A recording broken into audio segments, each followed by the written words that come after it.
A good Friday evening, everybody. Welcome to week 9 of the Kingfisher High School football season. This is KHS football on KingfisherSports.tv, presented by Johnson's of Kingfisher. Johnson, same name, same family since 1927. My name is Michael Swisher, and I'm standing/sitting alongside Sean Scamahorn as we come to you live from atop the press box here on the campus of North Rock Creek High School in Shawnee, America. Sean, outside, it's breezy, it's cool, but it's not miserable, at least not yet. Not yet. As long as the wind holds down, if that's all it is. Yeah. Now we'll get cold towards the end, but yeah, right now it's not bad. Sun is going down, disappearing behind the North Rock Creek gym to our west here. It's pretty much down. There is a north wind tonight. We'll call it a breeze, I guess, but it does have the flag at attention over there on the north end of this football field. So it is a crisp night here in Shawnee. The Yellow Jackets continue their quest for the Class 3A playoffs as they take on the Cougars here in this District 3A1 matchup. Kingfisher comes into this game 3-5 overall, which includes a 3-2 mark in District 3A1 games. After starting the season 0-4, Kingfisher now has won 3 of its last 4 games and actually has a shot to finish the regular season at 500 should the Jackets win out. Most recent win came last Thursday. Jackets put together really their best game of the season when they wrapped up a week full of turmoil with a 42-3 victory against McLeod. And in that game, Kingfisher scored with his defense as Hunter Delozier got things going with a 54-yard interception return for a score. They scored through the air and on the ground. And Sean, I'll talk a little bit more about that game, but we said it last week after the game. But when you talk about the offense and the defense complementing each other, we've maybe seen it in small doses this year, but last week was the first time really for most of 4 quarters that the team put it together on both sides of the ball. Exactly. And we'd spoken a couple weeks before and said, we played a complete game against Manford, and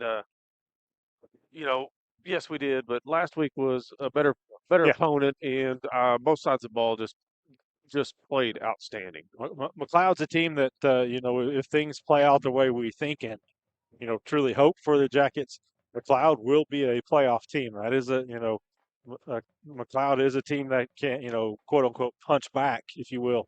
Manford, not so much. So it was good to see that, especially the week that the football team had leading up to that Thursday night game. Jet Birdwell bounced back from the week before that rough performance he had at Metro Christian to last week throw for 197 yards and 3 touchdowns. 3 different players caught a touchdown pass. 4 different players caught at least 2 passes in that game. So that was good to see. The ground game produced a modest 95 yards. Again, not spectacular, but solid. Dallin Barton had 60 yards on the ground, 2 touchdowns rushing for the Jackets in that win. Again, the defense was spectacular. I did the Squirtle Pick'em show the other day, which it never aired because it turns out the audio wasn't working on that, and we didn't have time to redo another one. But Jace Sternberger was a guest picker on the show, and I said when talking about this game on it, I was like, I think this year's Kingfisher defense is the best one since Jace was our first year to do this, 2014, when they had guys like Jace Sternberger and Caden Jackson up front on that defensive line. I would venture to say this Kingfisher defense is playing as good as any defense we've watched in the interim since that one. Consistent, yeah, absolutely. I mean, you take you go all the way back to even Chisholm. Defensively, we played. We were in the ball game. Absolutely, yeah. That was the first 2 drives of the games. A couple of 2 bad snaps in that game is what hurt them there. But in the last 18 quarters, so 4.5 games for Kingfisher. So if you're talking about the second half against Perkins, Perkins scored 21 points in the first half, and they earned those 21 points, but they also were trying to add to that in the second half because it was a 2-touchdown game and the Jackets were threatening it. They weren't just taking the air out of the ball. Kingfisher shut them down in the second half, but the last 18 quarters, Kingfisher's given up 26 points. One of those touchdowns came in the final minute that next week in a blowout win against Mount St. Mary. One touchdown came on a 27-yard drive against Metro Christian, and another touchdown in that game came on a one-play, One play, 50-yard score. And, outside of that, 2 field goals by some teams. That's it in 4.5 games that this Jacket defense has given up. And it starts with those guys up front, in my opinion. Especially our ends, Daniel Guerrero and Jake Reagan have been playing exceptionally well. Kingfisher's captains are over there on the opposite sideline getting ready to make their way. This is senior night for North Rock Creek, but I don't see any North Rock Creek players out here yet, so they're going to be waiting just a minute. Speaking of the Cougars, they are 4-4. They're also 3-2 in the district. They're coming off a 43-7 loss last week to Perkins Tryon. That snapped a 3-game win streak once they beat Manford, Mount St. Mary, and Anadarko. Of course, Kingfisher wraps up the regular season next week against Anadarko. This is a team that has had some big outbursts, 46 and 48 points against Mount St. Mary and Anadarko. But outside of that, they haven't scored more than 26 points in any game. So some similarities there between them and Kingfisher. Of course, Kingfisher really struggled the second half against Mount St. Mary offensively. Coach Blundell and his, they want to run the ball. They've got a good running back, somebody to look out for. Number 22. Number 22 is Caleb Hawkins. Yep. He's got 655 rush yards on the season, 11 touchdowns, averages 6.4 yards per carry. Also, almost 200 yards receiving and 5 touchdowns. So he's the one that they want to get involved. They run for over 100 yards a game. They don't quite throw for 100 yards per game. Again, it's not just an explosive offense, but he is a good player, and if you don't contain him, he will hurt you. And so that's going to be a key tonight. And again, like Coach Blundell said, they do like to do the play action, so they get him going, fake something to him, so see what it is open up on the rest of the field. Soggy conditions too. Yeah, I don't know if you walked on the field, but it is wet out there. It is very wet. Kingfisher's wearing some white jerseys. They might be a little brown by the end of this game. The team that Kingfisher beat last week, McLeod, they did beat North Rock Creek 21-16 about a month ago, if you want something to kind of compare this to. But really for tonight for Kingfisher, it's just about winning, because if you win tonight, you're in the playoffs. There's a ton of scenarios, but a win tonight, even coupled with a loss next week, will put Kingfisher into a tie with McLeod, third place, and the Jackets would get the tiebreaker there. A loss tonight kind of muddies the waters. That would mean Kingfisher has to win next week, but they still could get into the playoffs with a loss tonight. But why mess with it, Sean? Right, just get it over with. Yeah. Go ahead and win. Yeah, rip that Band-Aid off tonight. Tonight, McLeod is playing Perkins Tryon, and we've got our guy over there. Yeah, that's Diego. Trying to dance, keep a little warm. You see his fingers taped up there. We'll get to that in just a minute. Diego, number 53, his left fingers. I'll get to that in just a moment in our Physical Therapy Central injury report. So, again, we're basically there. Let's go ahead and do our Physical Therapy Central injury report.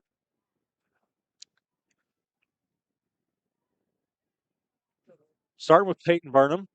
He's dressed out again this week. We're hoping to see him possibly play. I don't, he's probably not going to be on offense, but he may get out there on defense if they need to kind of, talk to some guys. He is wearing a padded cast on his left hand, but he is back. He is dressed out. Tanner Parker again out for the season. Diego Munoz. Yeah. I'm reading that, yeah. Yeah. He had a little roping incident last week. And he basically tried to hold on with his hands, and the rope said, "Here, let me burn you just a little bit." Let me get that down there to the bone. So what that means is that's our Physical Therapy Central injury report to let Brandon Trackman and his staff at PT Central get you back to work, back to play, back to life faster with Physical Therapy Central. So let's take a look at our Cimarron Electric starting lineups. Defense, we'll start on the defensive side on the right. No changes on defense. Daniel Guerrero, Jose Santoyo, Diego Munoz, Jake Reagan, Jairo Velarde, Ethan Karcher, Chase Cooper are your linebackers. Kason Blair, Damian Haynes, Dallin Barton, Hunter Delosier, Your defensive backs, of course, Kingfisher can and will go to a 3-man front. And I liked that the other night. It would just Yeah. just kept everybody off. We were 3-man front, and nobody was on the ground. It just kind of confused some people. But our offense, again, Jet Birdwell starting at quarterback, Dallin Barton at tailback. Your fullback H-back is Jairo Velarde, tight end Jake Reagan, receivers Damian Haynes, Brody Beckman. Although I guess Russell doesn't want you to see his whole name there. Or Jackson Wilbanks got Kason Blair. He's like, you gave me too many names. I ran out of room. So left tackle Bert Haig, left guard Landon Rempe, centers Robert Barnett. Your right guard is Daniel Guerrero. That's the change as Munoz with the hands.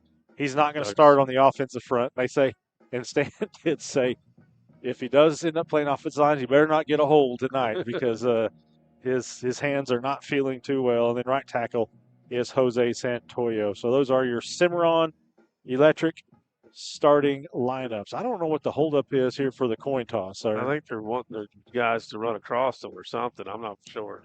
Well, we certainly could have had the coin toss by now. So,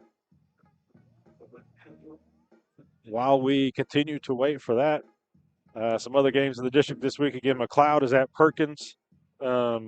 Manford's at Mount St. Mary. So one of those two teams is going to get their first and probably only district win tonight. And then Metro Christian is at Anadarko. How about that drive right there? Yeah. That's a pretty long haul. There the teams are at midfield.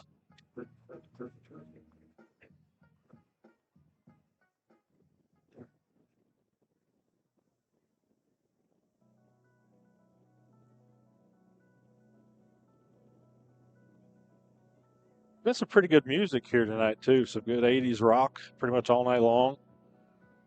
We've been here a lot longer than you.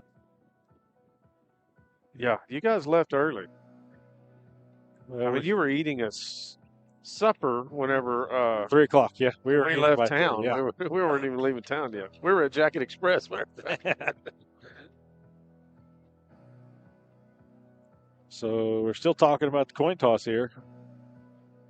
They do know we're supposed to kick off at 7, right? I don't know if they got the memo. There we go. Coins in the air. It looks like the Cougars have won it.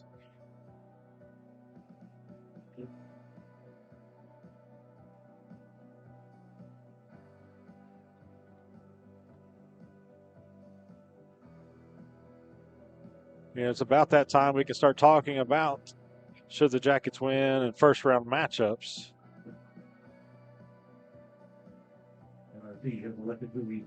Saw some sulfur cars in Oklahoma City, so I guess yeah, it's they're big game. Heritage Hall. It's Sulphur's host.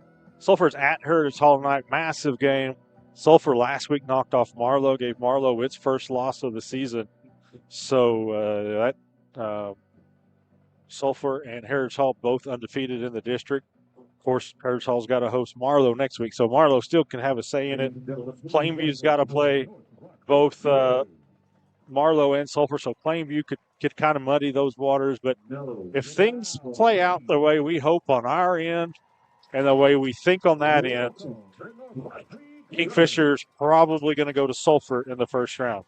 But again, the Jackets have to take care of business tonight. And that's assuming Heritage Hall wins tonight, but Sulphur still wins next week.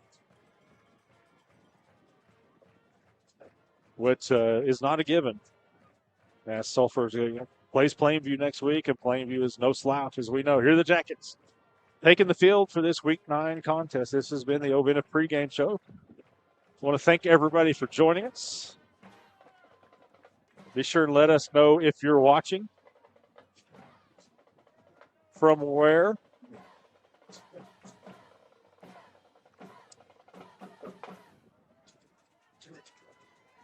We're just about ready to get underway.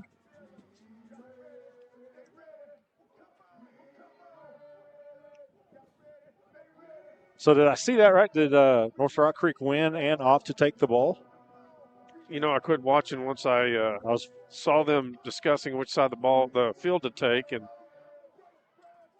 Yeah, and you can see the middle of the field there. That it's soggy out there. So it does look like North Rock Creek is back to receive. So we'll start this game with a bank first kickoff. It's myself, Sean Scamahorn, Russell Stitz up here all bundled up. Got the birthday boy, Eli Johnson, running our main camera. It's a big day for Eli. Big day. Turns 18 today. His Rangers are starting game one of the World Series tonight, so he's got his eye on two games tonight. Let's hope we don't screw up our game. Yeah, we'll throw him off the top of here. Yeah. But also tomorrow, sounds like Eli's getting to go to game two tomorrow for his birthday. Oh, wow. Nice. He has no idea we're talking about him right now. Yeah. He's just looking at us like we're idiots, like he normally was. Yeah. And like we normally are. So kicking with the wind from left to right. North-south field here. Jake Sisk will provide your bank first kickoff to get things going. Only about 5 minutes behind schedule. Puts his foot into it. Looks like it's going to go into the end zone. Going to bring it out. Bring it right back out. Is that 22? It is, and Jackets finally get him down at about the 25. Nobody really wrapped him up. Again, Caleb Hawkins on the return. He is the guy they're going to feature a lot. Karcher and Varner in on that stop.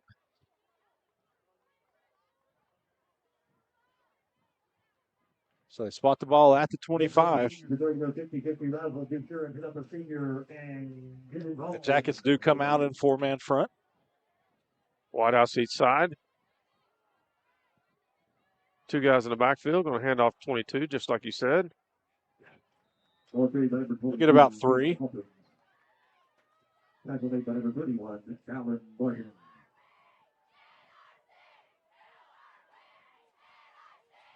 We got Pat and Nelson Myers watching. Appreciate you guys watching. Start off with a little power play. Dropped his mouthpiece right in that mud puddle. That's going to taste good. Down to 11 on the play clock. Kent, Diana Weems, they're watching from home. Kent's about to get busy with basketball, about a week. Same formation.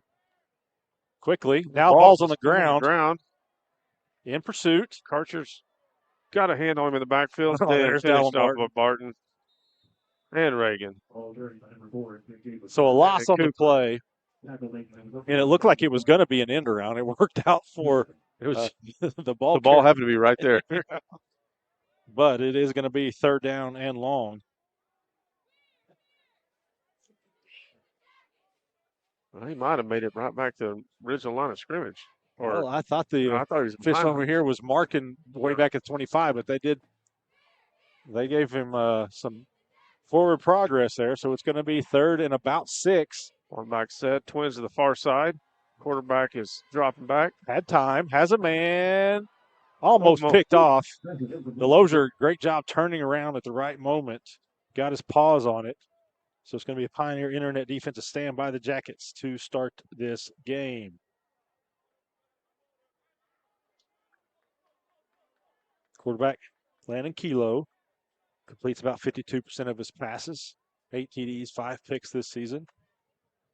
So a 3 and out. Carrie Lou Patterson is watching. I'm sure Craig's with her. Barton's at the 40. Kicking into the wind. It's going to take one hop. Clear it out. Well, we got a flag down. See who that's against. Had a couple players tangled up here. Didn't look like anything was going on, did it? No.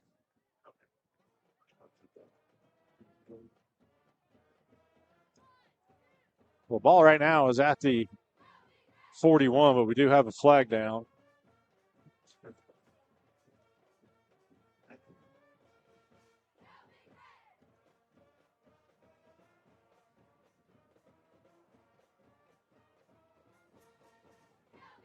Maybe a sideline warning.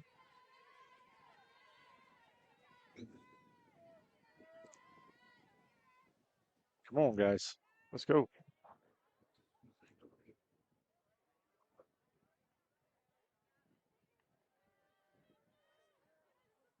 Yeah, we're still waiting on a signal here.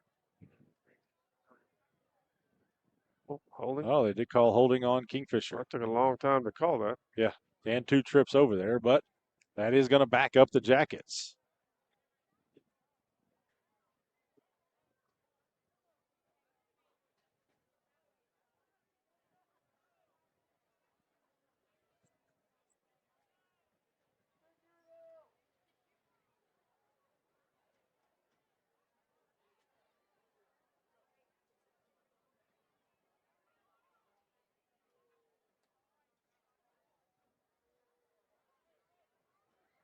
Boy,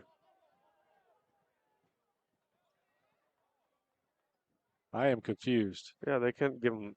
That's not possession to North Rock Right. Creek. They're not changing to a first down, are they? I mean, North Rock Creek's bringing their offense out. That's not how that play works. I didn't think. So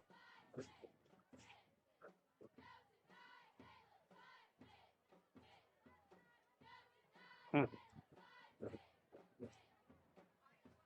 well, if anybody's watching at home, Yeah, fill us in. So they're going to mark it off from that spot. And it looks like everybody on the field thinks that North Rock Creek gets a first down. Stan is not so sure about that. I'm not even sure the officiating crew is very sure about it. wow.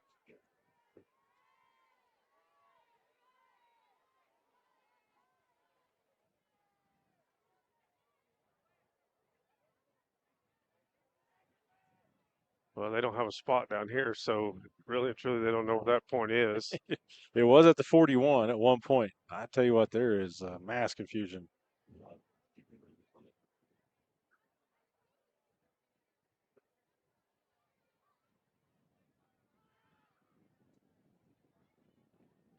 They're going to give him the ball, first down. Oh, no, now he's realized what he's done. He's like, hey, there you go. That's what we thought.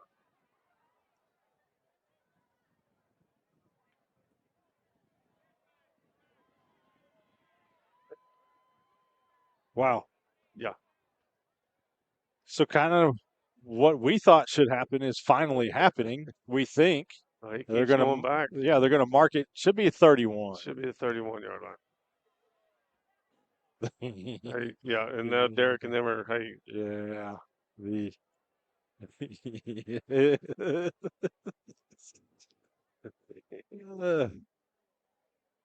That hope nobody wanted to get home early tonight, yeah, boys. It's going to be a night.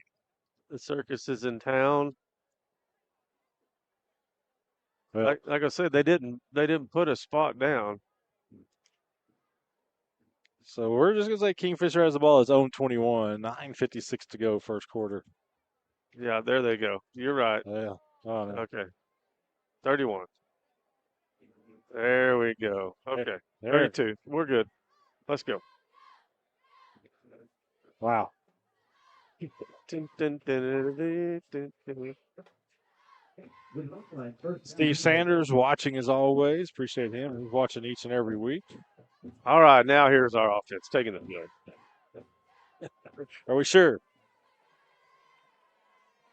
First and 10 for the Jackets. First offensive snap of the game for Kingfisher. Well, bobbles a snap.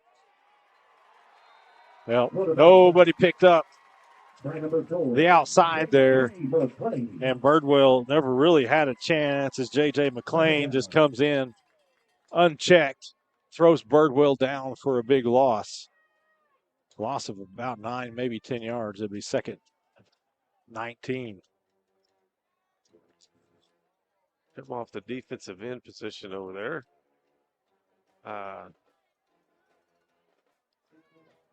Might watch him again. You say a lot of players in the box.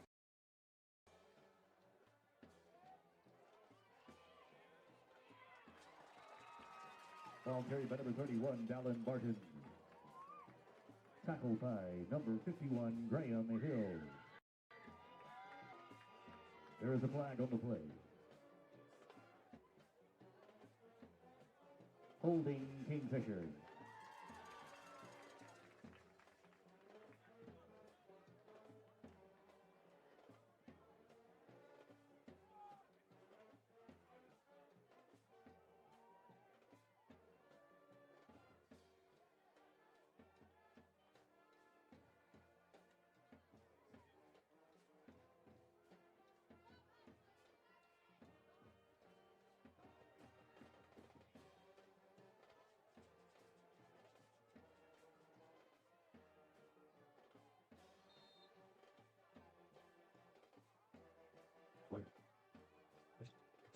All right, we got trips to the home side. Second, and the scoreboard says 28. Wilbanks in motion. Again, it's the Jackets. I don't know if the ball's slippery, the feet are slippery, but the ball hit the turf and Martin lost his footing. The Jackets are just I don't know what that going the wrong direction. was. That a toss to Barton or was that a toss to? It looked like a toss to Barton. Well, don't look now, but it's third and. They say 33. Yep. Thinking 35, but 33 is good. There's a big scoreboard right there to tell you. 5 on the play clock. Get a timeout. Yep. So the Jackets just really out of whack here on their first offensive series. We're going to take a timeout. This timeout brought to you by Medic Pharmacy and Gifts of Kingfisher. We'll be back after this. Oklahoma sometimes can be a sight to behold. Hi, it's John Johnson. The fall foliage is underway, and what a great time to be out on the road. At Johnson's of Kingfisher, we have colors too, like our new Ram 1500 Bighorn and Laramie crew cabs that are easy on the eyes. Why not visualize yours now during Power Days at johnsonsofkingfisher.com. And I see you, Jeff Johnson here.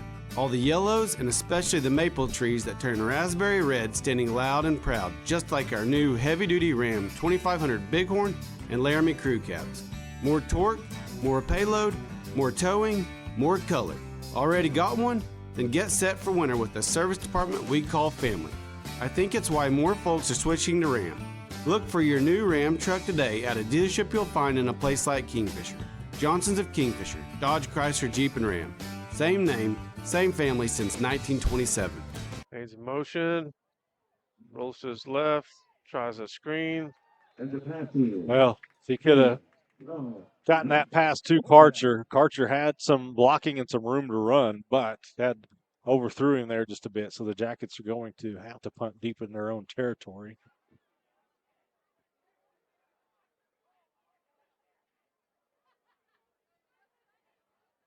So between 2 negative yardage plays and a penalty, Jackets lost 23 yards on that possession. Case and Blair back to punt, gets a good snap, puts his foot into it. It's going to hit the turf, get a good Kingfisher bounce. Really good Kingfisher bounce all the way down to about the 41-yard line. Dave Slazicki is watching.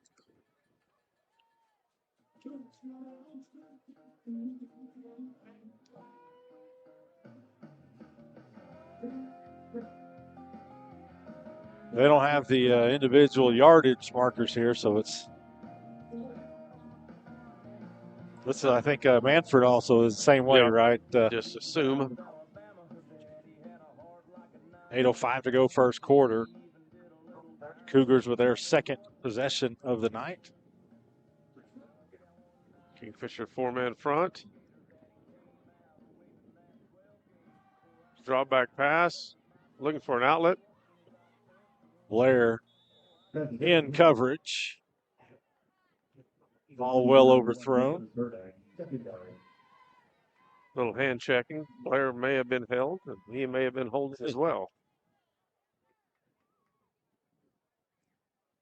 This falls incomplete. It'll be second down and 10.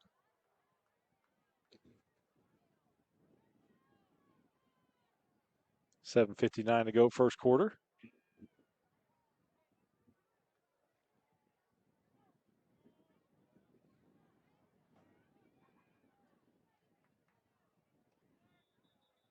And we're going to have a timeout. Down to 5 on the play clock there. They took too long to get that play in. Another timeout brought to you by Medic Pharmacy and Gifts of Kingfisher. We'll take it with them and be back right after this.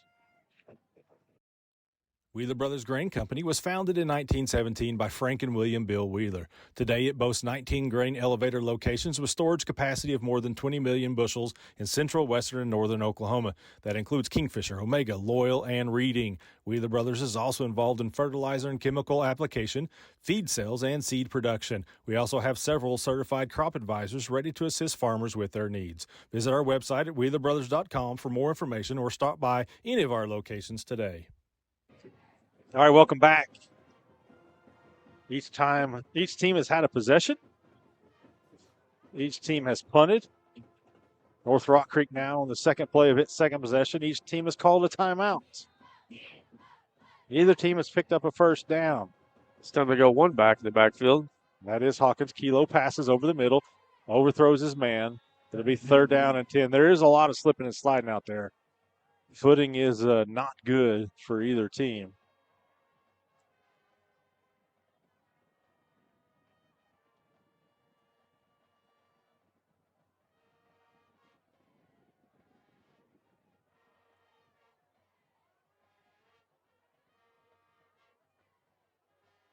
Jeff Johnson's watching.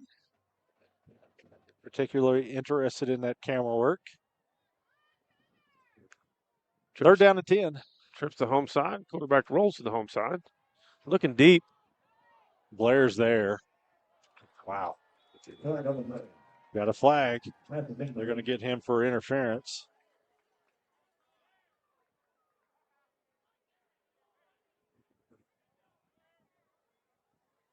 That looked like pretty good coverage. He had his face towards the ball. Yeah. He was running the guy out of bounds. Oh. Offsetting penalties. Well, let's do it again. Yep. Repeat 3rd down. Remember how we said North Rock Creek likes to run the ball?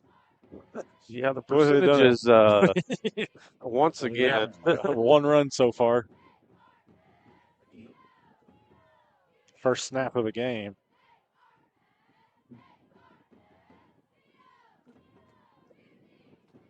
Play pocket 13.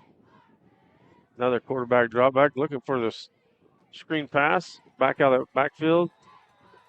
Another flag comes in.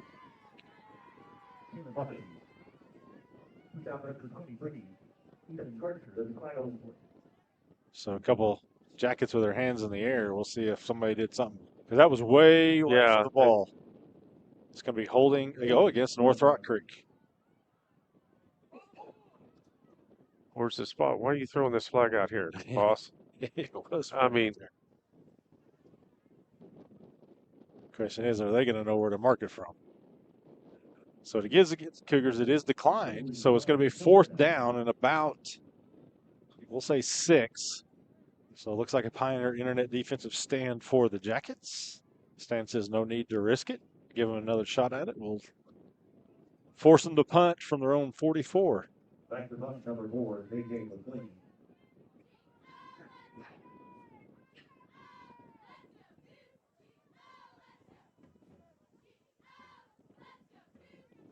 Kingfisher went after it. Maybe got a hand on it.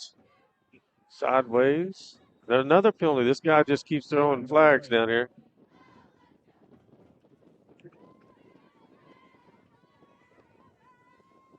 See what this one is. So it's again, I think Kingfisher got a hand on that ball. We're going to see what the penalty is.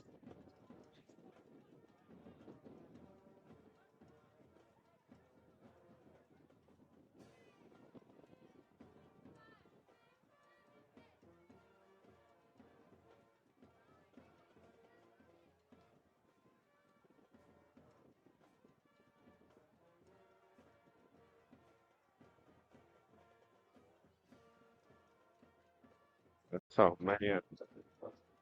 Quite the discussion here. Yeah, it's week 9, boys.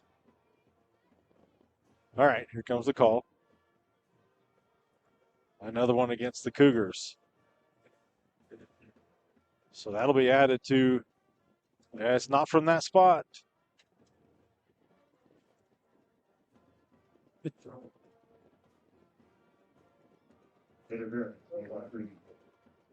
Where was the? He's still walking. Yeah. Well,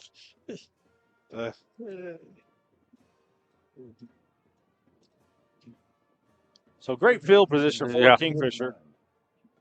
North Rock Creek 45, 7.5 to go first quarter. Feels like we've been here 4 quarters. All right, let's see if Kingfisher's possession can go the correct direction. I bet they're going to give it to 31, see what he can do just kind of between the tackles. Nice cut. Yep. Inside. Gained 4 or 5 yards. They say the ball's on the ground, but he's calling him down on the opposite side. North Rock Creek thought they had it, but the official was quickly over there pointing down to the turf saying ground caused the fumble. So Martin goes out. Karcher comes in. a gain of about 4 on that play.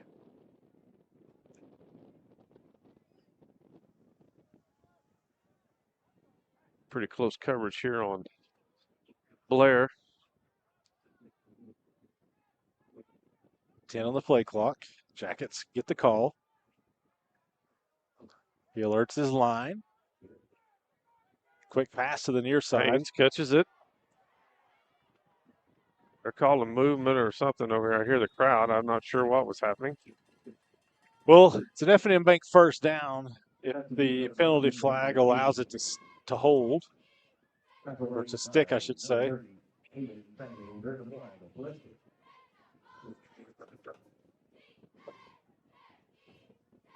Doesn't look like they are holding against the Jackets.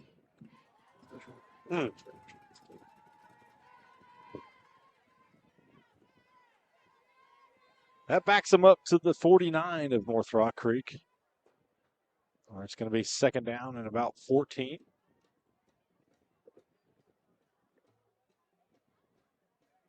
Any hotel rooms available in town?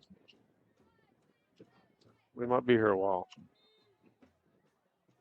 Twins to the far side. Haynes down here by himself. Birdwell rolls to his left. Has a man in the flats. Just get it to him. Pass and drops. Good pass. Sometimes them hands are the worst place to hit the ball. Third down. Stevenson Insurance Center, 3rd and 14.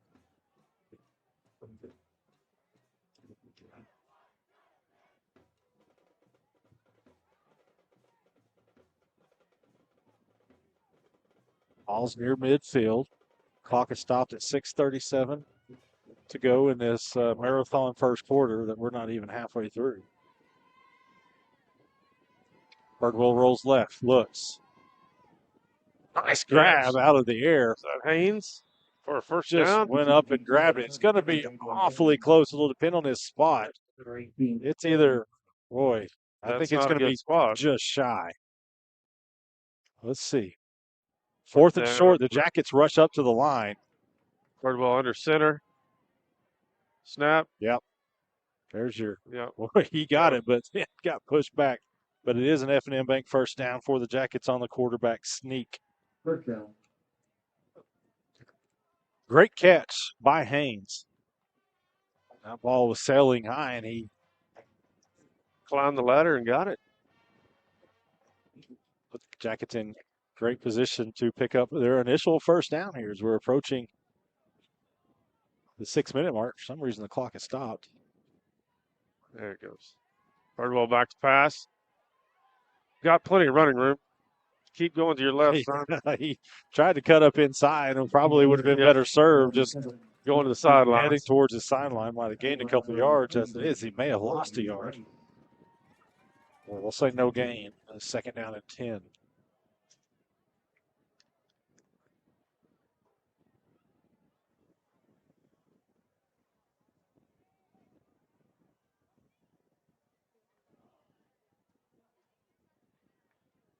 Fisher comes to the line. 2 wide outs to the home side. I believe that's Haynes split out wide to the far side. It is. And now he's in motion. He'll get it. Just a little Z sweep. Looked for a crease. Well, he got grabbed by that shoulder pad and thrown down to the ground. That's a good tackle there.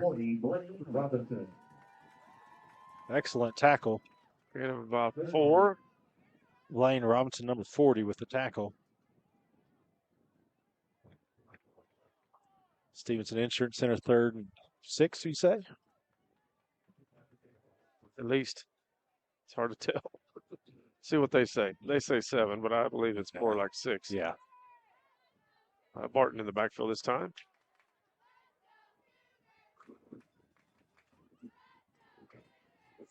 Haynes again in motion. This time they fake the Z sweep. Birdwell tries to go up the middle. They were ready for that. Going.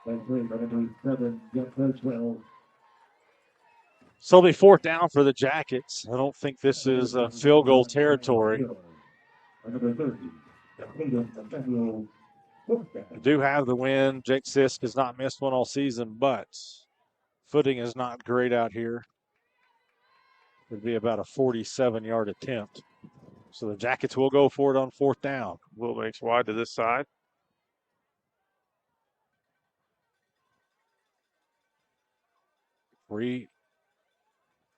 Wide out. Tied in.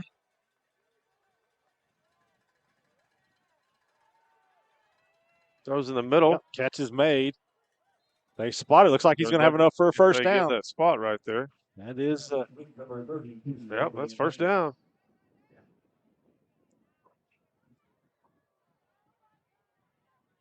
Yep. F&M Bank first down for the Jackets as they convert their 2nd, 4th down. I think that was Ortega with that catch. It was number 12, Ortega. Karen and Al, they're watching from Tulsa as always.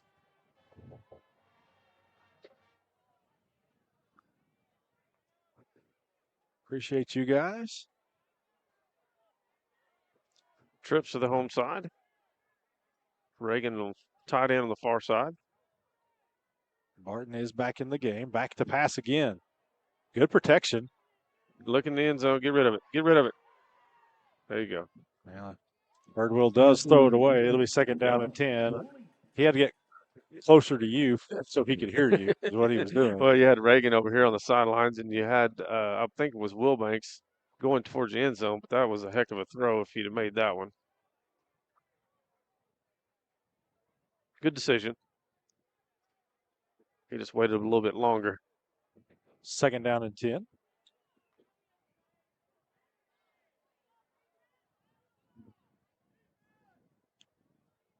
Clock stopped, 2:53 to go, first quarter. They'll go on the ground. Barton to the left side. Falls forward for a couple yards. Give him 2. Stevenson Insurance Center, 3rd down and 9. 8. Keeps inching that way. It's coming backwards. Yeah.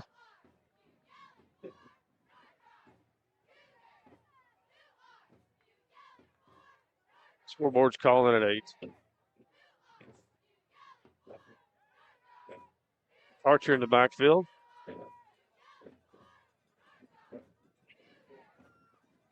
Third down. Miscommunication.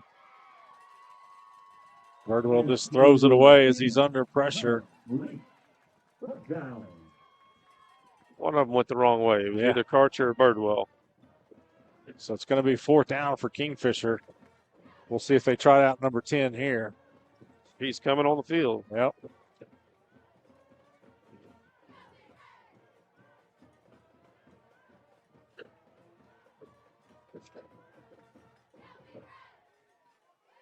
Have to dry off the spot. 40-yard attempt. Yep. How about 39 now? Jake Sisk. There's only 3 on the play clock. They're going to have to hurry. Falls down. Tick is up. I'll Looks tell you good. what a weapon.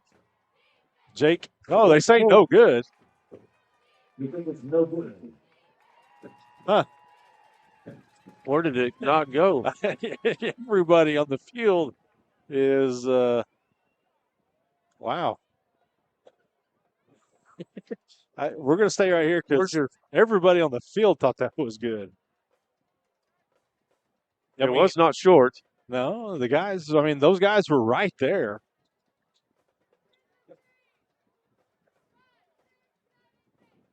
There you go.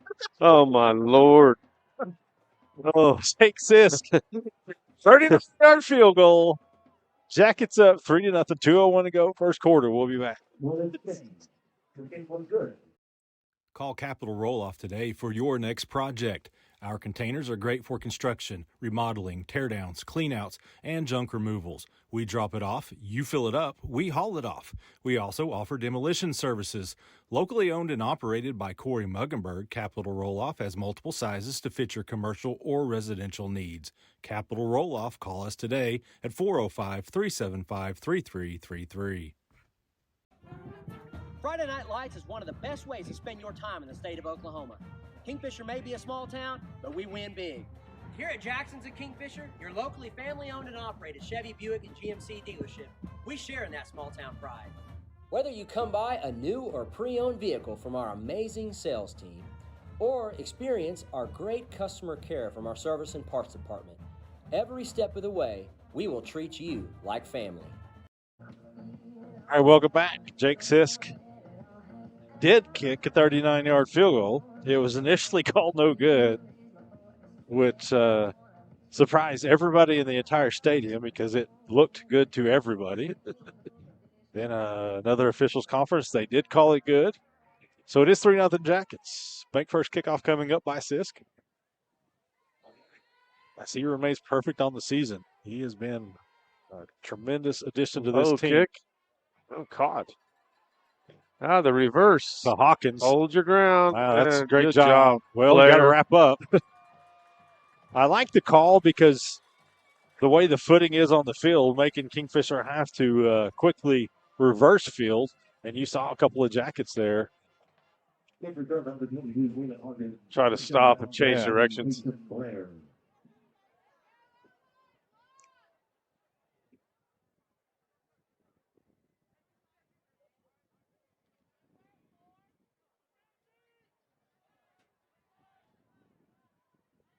This time they go high back set. Marking at the 26. The handoff. Nothing there.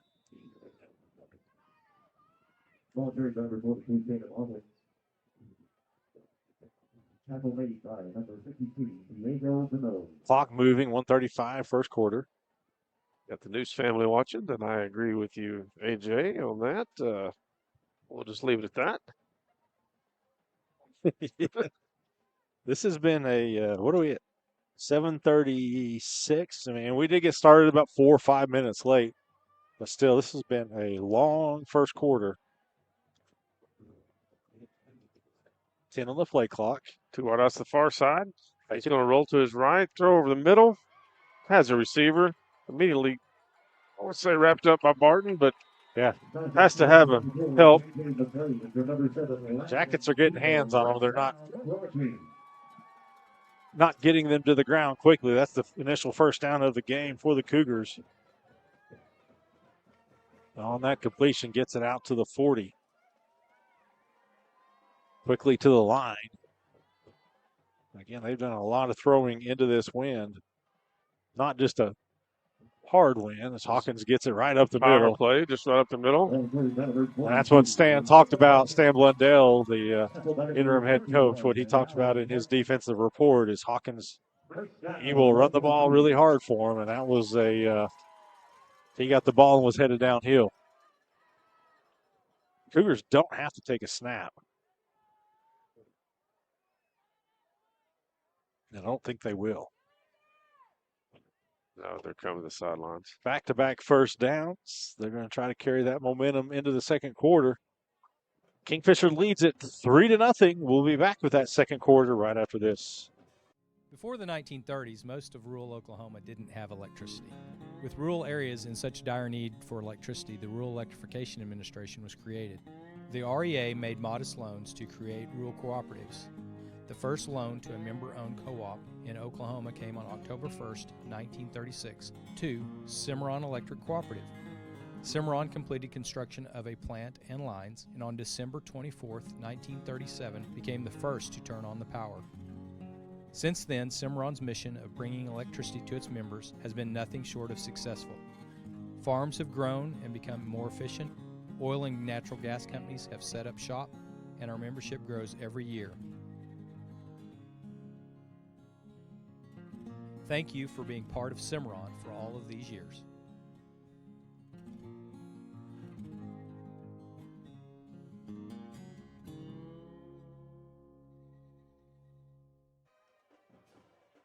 All right, second quarter set to begin. Ball's right at midfield. North Rock Creek back-to-back first downs. First 2 first downs of the game for the home team. Jackets lead at 3-0. A win tonight. Kingfisher wraps up a spot in the playoffs.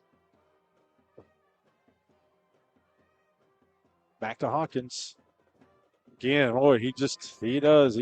He gets after it. He picks up 5 yards there. It'll be second down and 5.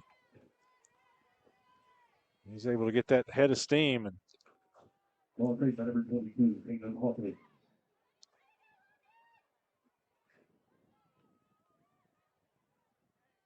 Tackle made by number 22, Hunter DeLozier, second down. Cougars must find out about Kingfisher's expert sign stealing, because quarterback comes to the sideline to get the play from the coach each play.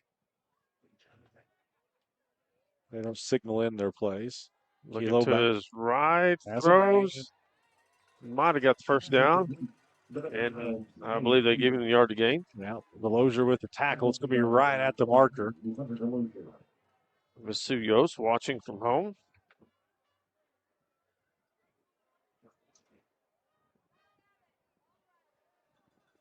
Craig Patterson is watching now. He was watching Marlowe earlier, I thought. So they do give him a first down. Miss Yost, I won't say anything we talked about. Just keep it innocent. She said Barnum and Bailey. Right up the middle. Untouched so far. Makes a great cut. He's going to get into the end zone. 40-yard touchdown run. There he showed that ability. Caleb Hawkins got through the line untouched. Made a fantastic cut in the secondary.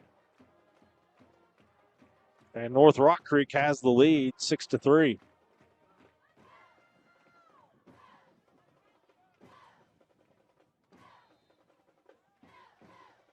Appear to be setting up to go for 2.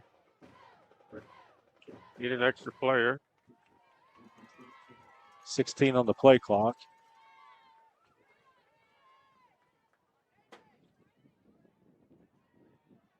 Looks through the end zone.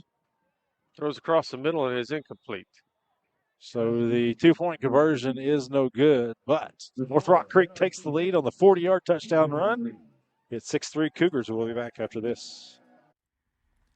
Since 1945, Kingfisher Body and Glass Shop has been operating as a family-owned and operated business that is dedicated to providing you with the highest quality service available. We have stayed true to our roots and remained right here in the same location at 504 North Main Street for over 75 years. At Kingfisher Body and Glass Shop, you can expect to interact with our friendly and knowledgeable staff. Our services include full body and framework, paintless dent repair, glass chip repairs, as well as full glass replacement. We also have a full-service shop for all of your auto needs. Give Kingfisher and Body Glass a call 24/7 at 405-375-4871. All right, we're back. 40-yard touch. I'm trying to take off my own headset there. 40-yard touchdown run. Caleb Hawkins gives the Cougars a 6-3 lead. They fell on the 2-point conversion pass.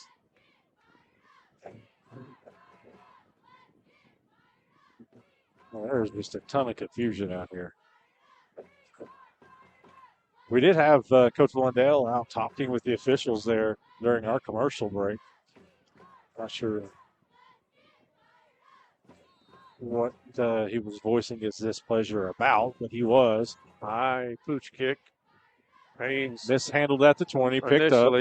Picks it up, great block. And he just gets drugged down at the Barton. Return made by number 30, Aiden Garnell.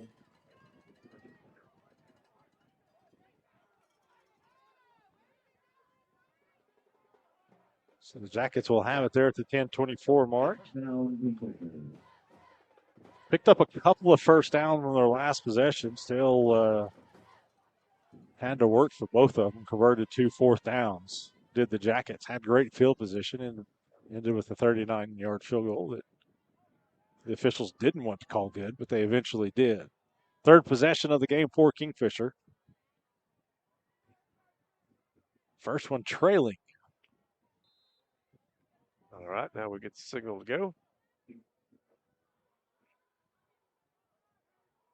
Townsend, not Townsend.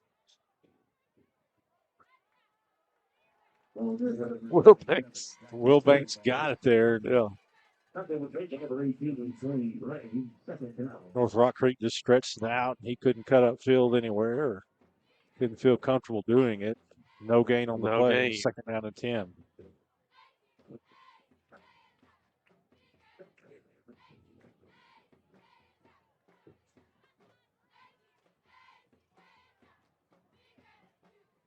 Three wideouts to the home side. Let's see. Reagan, tight end on the far side. Is that Carter in the backfield? Nope, Barton. Looking over the middle to Reagan. Finds the big man. The ball is on the turf, though. Reagan fumbles either it. Incomplete or We do have a flag that's come in. I think that's a marker. Oh, it was a marker. That's right. Yeah. Call that a completion.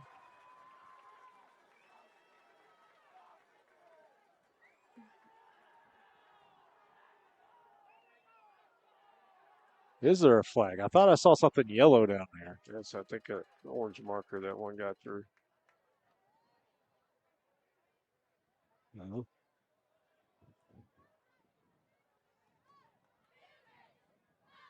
Waiting the signal here.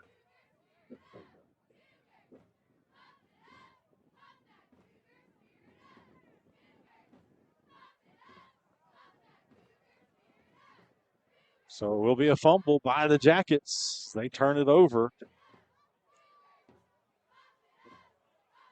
North Rock Creek now with the lead and fantastic field position at the Kingfisher 37.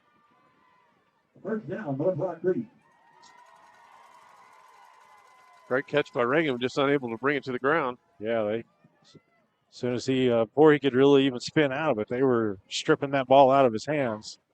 So the Jackets with their backs against the wall here. Quick snap, looking to pass.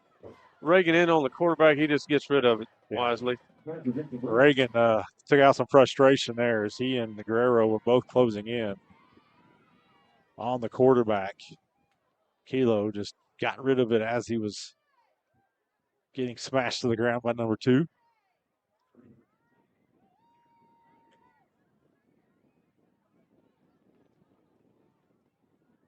Second down and 10.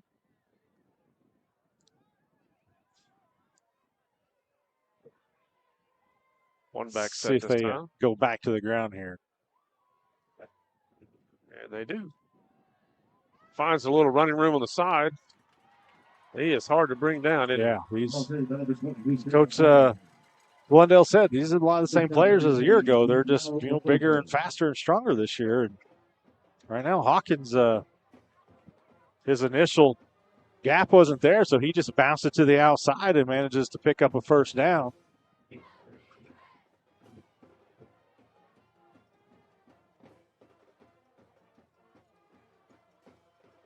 Got the ball at the Kingfisher 24 now. 9:13 to go, first half. It's down there in I formation. Toss sweep to the side. Reagan's in pursuit. Blair brings him down. That was Calvin Bray getting that carry there.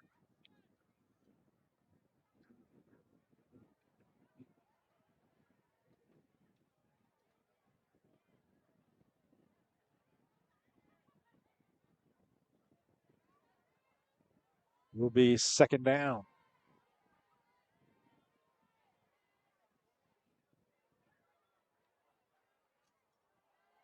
Back looking down. Boy.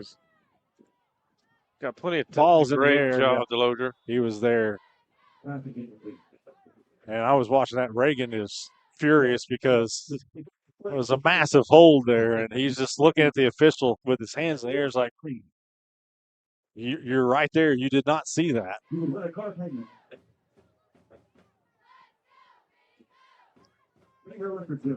So it'll be 3rd down and 10.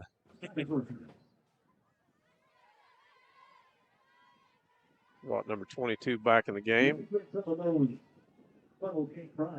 Gave him a break for a couple plays. They try to get him out in the flats, and they do. Be a holding call over there. Again, Kingfisher, though, poor tackling. Flag on the play. They are just not bringing him to the ground. This should come back. It does.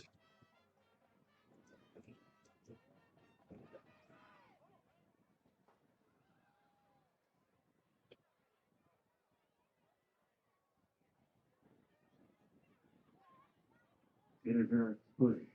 North Rock Creek.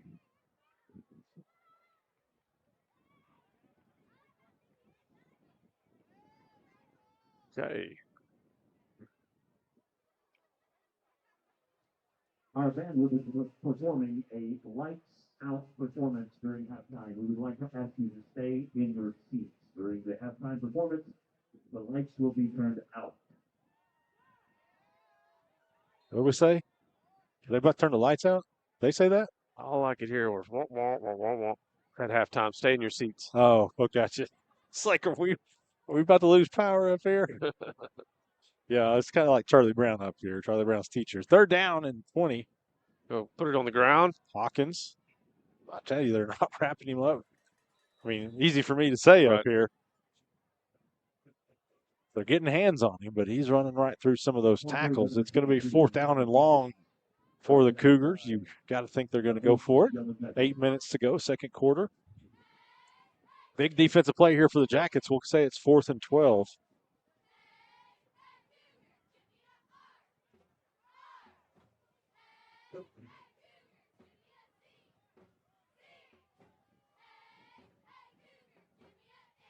Fourth and 12. One wide out to the far side, trying to get the hard count. Jackets showing blitz. This time they drop back. Reagan is being held again. This time Haynes knock it down, or get out of the end zone. He's still on his feet. Well, he's got the edge. If he could turn this into something, it might have been a face mask or a horse collar over there. That's one where the seniors got to know better. Knock that ball down on 4th down. You got to know better there, but it is a Pioneer Internet defensive stand by the Jackets as Haynes gets the INT, gets a solid return.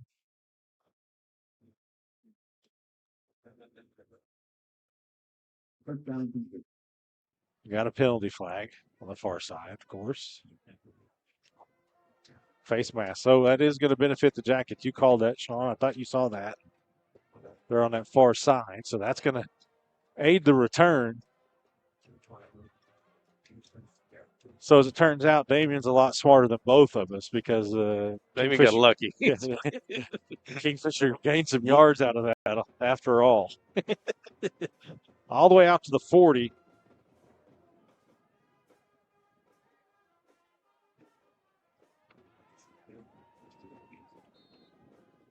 Rock Creek got 5 men on the line of scrimmage. 7:18 to go in this 2nd quarter. One back in the backfield. Yeah. Took you a while to throw that flag, but yes. Add on a few more yards.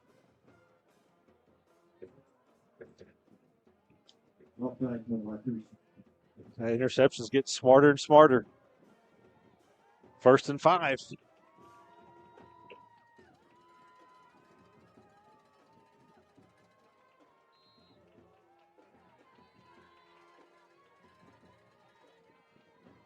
Will Banks to the our side lines, which would be the home side. Birdwell going to try to keep it on the ground. Has some room to run. Got a 1st down. Gets drugged down, but not before he gets the F&M Bank first down.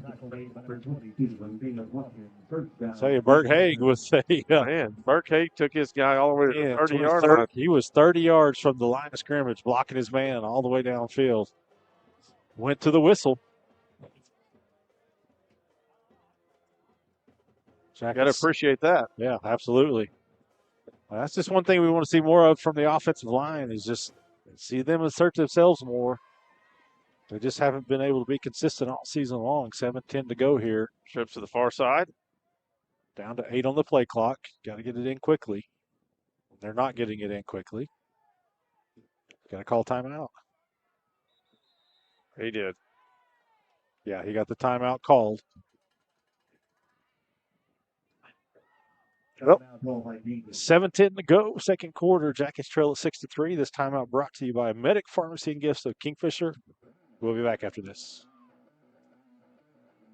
Life can hit hard, but great coverage keeps you on the winning team. Let the experts at Stevenson Insurance Center guide you through the personalized process of finding the right coverage for you, your family, or your business. Personal, commercial, or health, we can service all your insurance needs. Don't blow your coverage. Come see us at 2302 Frontage Road in Kingfisher. All of us at Stevenson Insurance Center say go Jackets! Born and raised in Kingfisher, Dr. Drew Hendricks returned to his hometown to take over the Kingfisher Family Dental and Implant Clinic. Dr. Hendricks has taken the practice to new heights with his state-of-the-art facility, now open at 2700 South Frontage Road. He and his upbeat, fun, and caring staff offer cleanings of all sorts, implants, crowns, bridges, dentures, filling procedures, root canals, and much more. We love to see patients of all ages. That's the Kingfisher Family Dental and Implant Clinic. Call 405-375-4949 for an appointment. And be sure to visit our office at 2700 South Frontage Road. All right, Kingfisher calls it second timeout of the half. Jackets have it 1st and 10 at the 45 of North Rock Creek, where their cornerbacks are right up on the two outside receivers again. Yep. Bardwell sets up. Just got to throw that one away again. Second down and 10.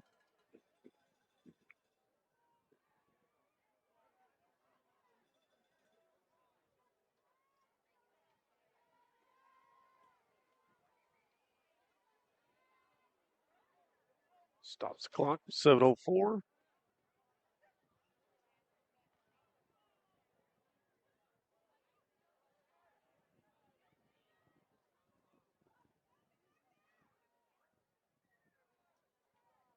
Well, back again for pass. Throwing it deep. Yeah. The receiver was running a post. He was throwing a 9 route there.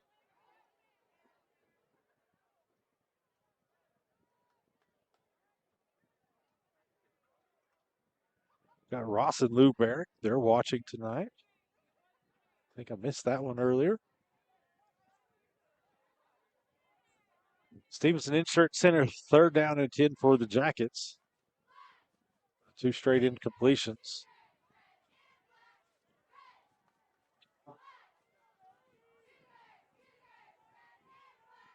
Again.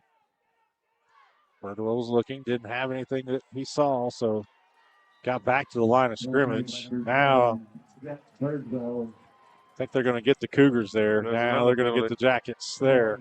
And I think that was just Guerrero coming in saying, hey, it's my quarterback. But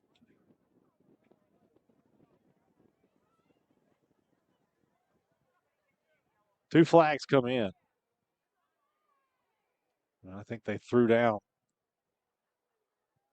Birdwell after the whistle.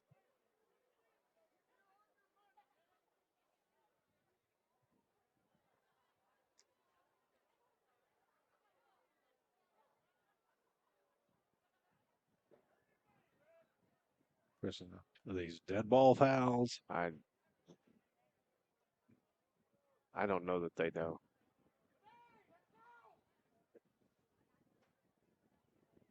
Don't forget Robert's on wheels. They're down in the south end zone. Yellow Ribbon, get down there and get you some seats.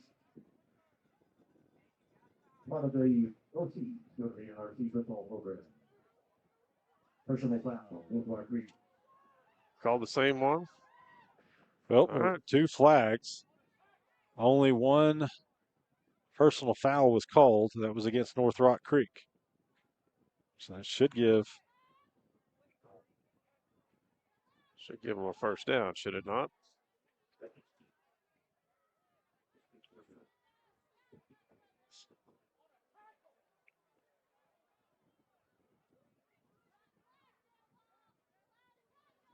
You lost your spot just walking around anyway, so just keep walking. it's first down. All right, keep going. There we go. F&M Bank first down Yes. for the Jackets on the personal foul. So they're bailed out by what we think is a late hit on the Cougars.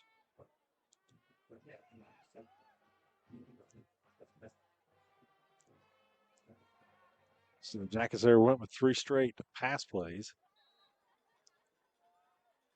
Up to the line quickly. 6:48 to go in this first half. 4 wideouts this time. Reagan on the sidelines.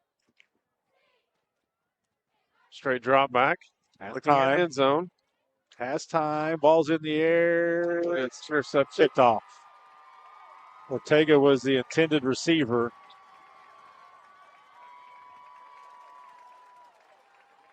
Ball went over his head. Yep. A little high. So the second straight turnover for Kingfisher.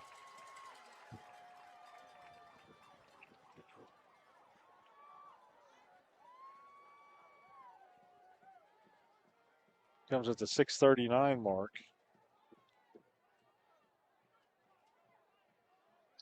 Had the one-on-one coverage there. Just good play by the defensive back. The ball was a little high, and he was right on top of it.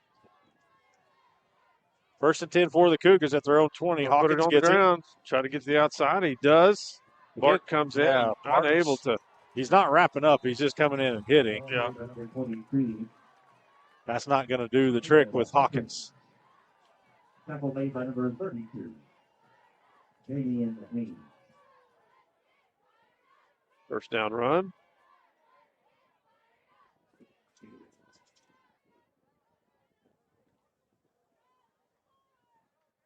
First down, NRC.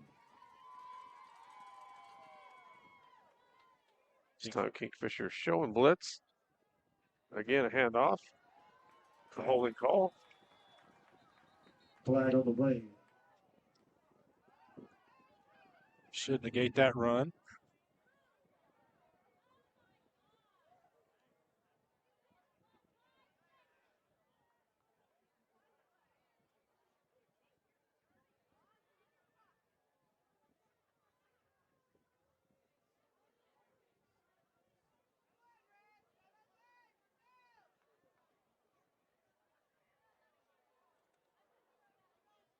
Holding for Rock Creek.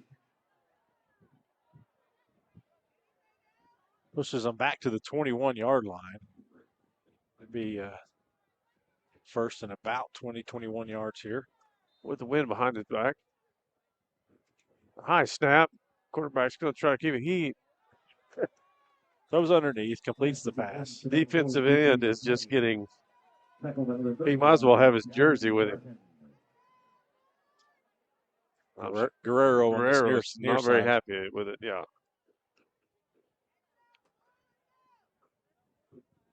I think he tells him every down.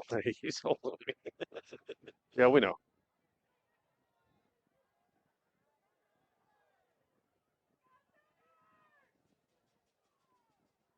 Second about 13. Just run up the middle. Very good job of holding that time, Barton. Hit and wrapped up. Drafted by number 31, Dallin Barton. Sets up Third down. Third and about 7 yards now.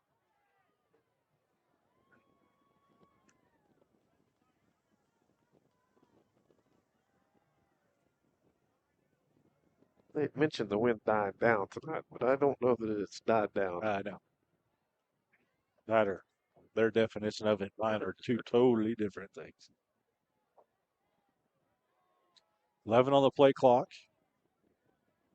Third and long. Fake it to Hawkins. Going deep. Everybody's overthrown.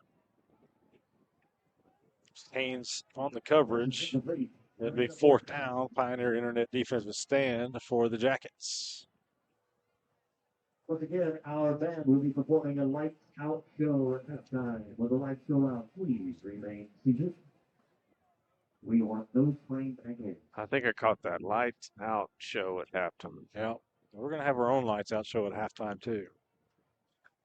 Mercy Hospital Kingfisher halftime show. So Kingfisher's really been coming after the punter. I don't know if they will as much this time or not, but He's back. Oh, yep, and there it is blocked. It is blocked. Go get it. Scooped up. Yes, Picked it is up. scooped up. So the Jackets Beckman. get another hand. That is. Let's Beckman. see. Did they just pick up. push the up man into him, or did somebody get a hand on it? We'll see with the replay here. Yeah, I think that went off the up man. Delosier was the closest one and kind of pushed his man back into him. So it's a great field position once again for the Jackets. Jackets to the line. They're at the North Rock Creek 21. Let's see if they can do something with it here. The offense just has struggled to get anything going this week after scoring 42 last week, or at least 35. Yep. So Got 5 easy yards. You'll take that. That'll put Kingfisher in the Kingfisher Electric red zone.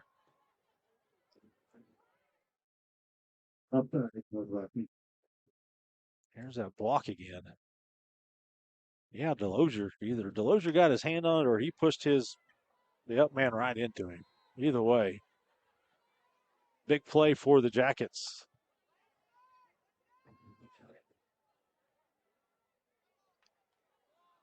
$15 on the play clock. 1st and 5 after that penalty.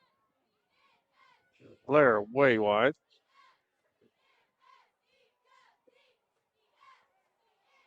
Right. They're just one-dimensional. Coming unblocked from the outside. Yep.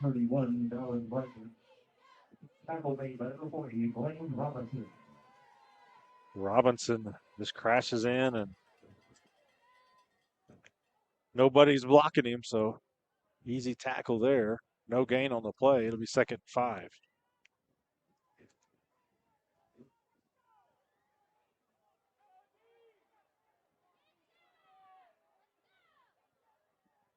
Fake it to Barton. Pass is batted down. Stevenson Insurance Center 3rd down here. 3rd down.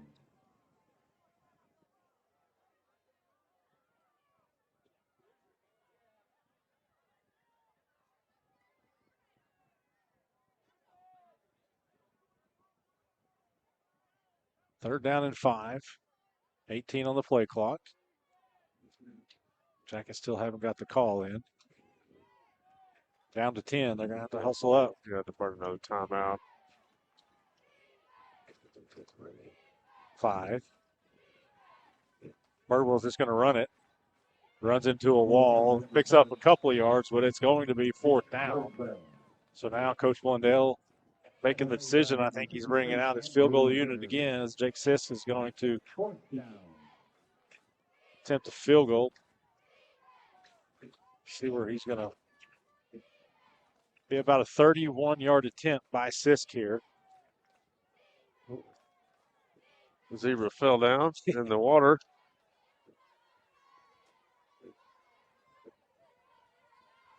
That one's blocked. What is blocked? So the Jackets get nothing out of it. 1st down, North Rock Creek. As the blocked punt results in nothing for Kingfisher, as Kingfisher's own field goal attempt is blocked. Still a 6-3 North Rock Creek lead, 3:58 to go here in the 2nd quarter.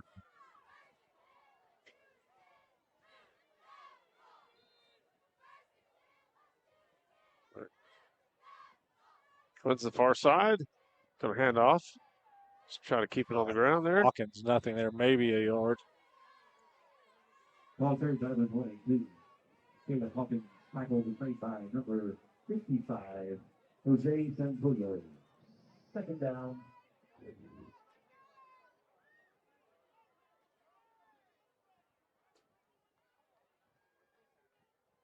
Rapey 78. Yeah, I can't read that. Nose tackle. Again with the run, trying to get the outside. Jackets shut it down. All the play, number 22, Caleb Hawkins. Iro Velarde among those making that stop. Third down. Rapey goes off. I'm assuming Kingfisher going to go to a four-man front this time.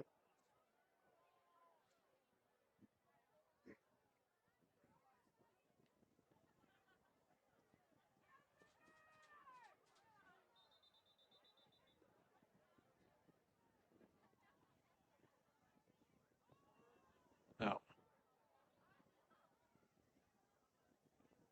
Got an equipment malfunction. Cooper had come off.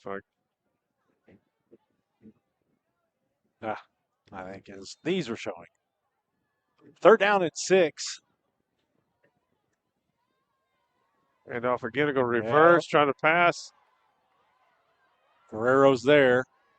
Just drags him down, throws him out of bounds.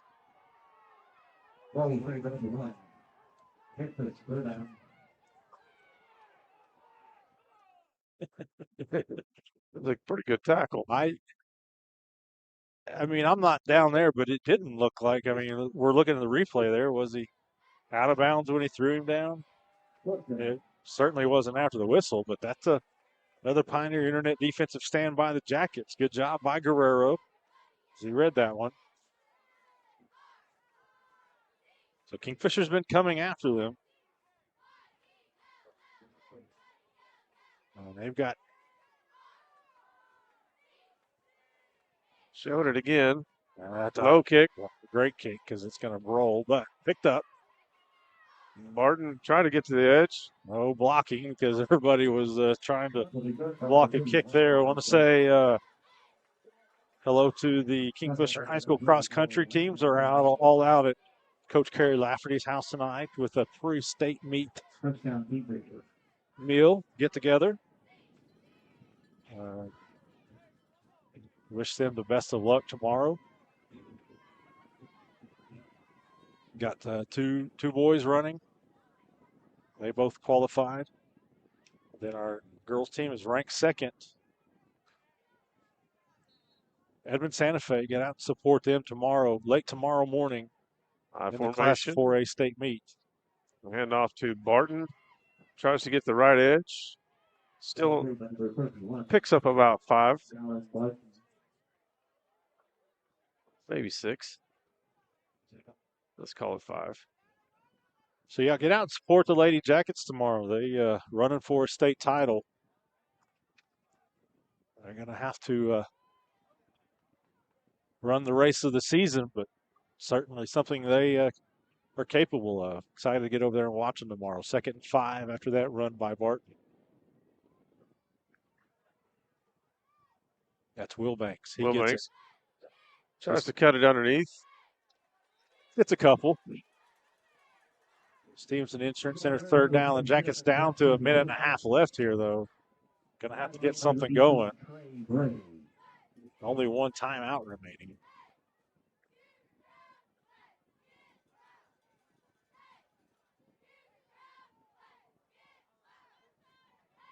And they're not moving quicker. No.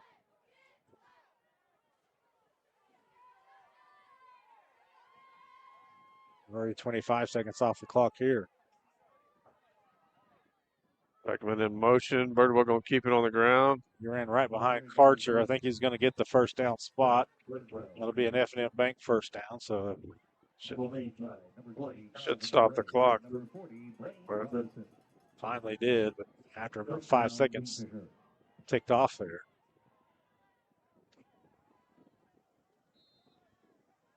Trips to the left.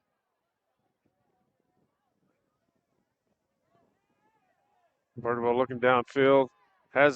Throws it over the middle. Incomplete. Blair, the intended receiver, but that does stop the clock, so not all bad there. It'll be second down and 10 with 43 seconds to go. We will have our Mercy Hospital Kingfisher halftime show coming up. See where we ate tonight. Catch some highlights here of the first half. Also got a little special something. 4 wideouts, 2 to each side. I believe that's Karcher in the backfield. There it is. Birdwell, quick pass underneath to Beckman. It's in bounds. Got to hustle. Yeah, it's going to be third and short. Clock's running, 30 seconds. Jackets get the play in. Got an injured player. Yeah, that's going to benefit Kingfisher, actually. I think we got a cramp on that far side.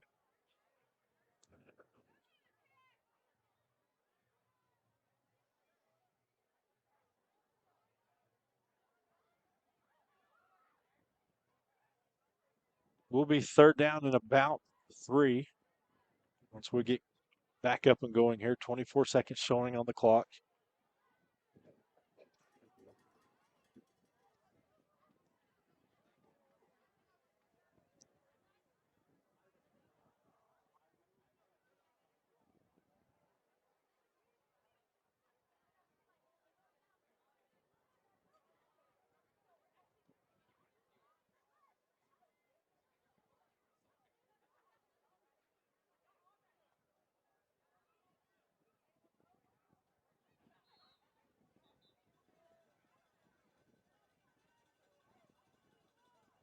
Jackets come back out on the field facing a Stevenson Insurance Center third down and 3. 4 wideouts again. Karcher in motion, empty backfield. Birdwell sets up. So they've run that wheel route to him, but Birdwell just got to scramble for his life, throws the ball away. It's going to be fourth down with 18 seconds left in the half. Fourth down.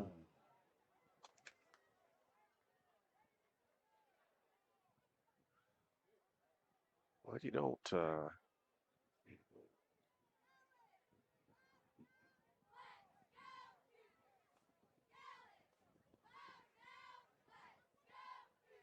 Change the personnel. Brought in Reagan and blocking back. 10 seconds now on the play clock. And Kingfisher is going to use its final timeout. We'll keep it right here. So at halftime, we'll have some stats. We'll have our halftime highlights. We'll let you see where we ate tonight. Brought to you by Pioneer iVideo.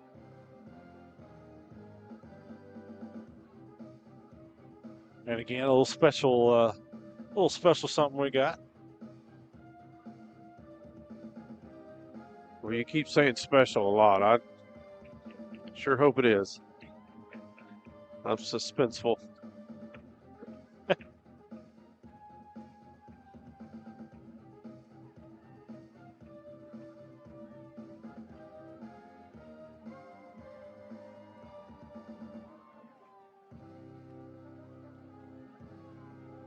Eli's glued to his phone over there. It's 3-3 now.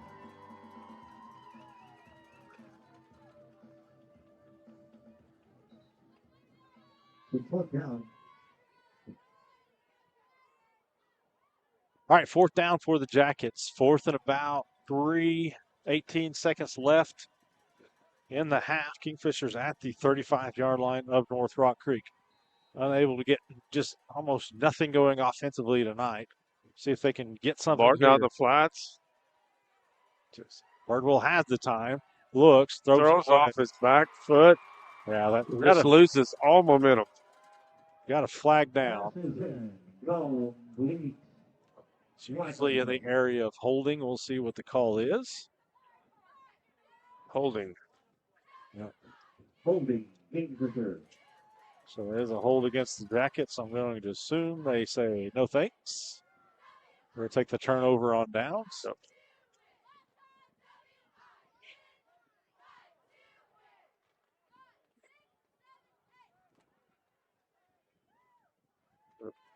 be at the spot of the. There you go. It was boss. declined, so yeah. It's right back there. Don't walk it off. Kind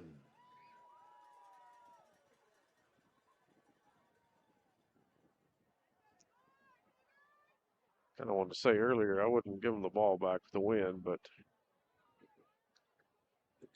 Yeah, keep everything in front of you, but Yes. keep an eye on 22 as well. 9 seconds left here. Quick they're going pass. to go the old flea flicker. Pitch and go. Time expires. Well, Jackets give up a big play, but they don't give up any points. We're going to take a timeout. When we come back, we'll have more of our Mercy Hospital Kingfisher halftime show, so stay with us. Your health is our health. If you're in pain, are recovering from surgery, or have had to postpone a surgery, Physical Therapy Central is open. We take the health and safety of our patients, employees, and the community seriously.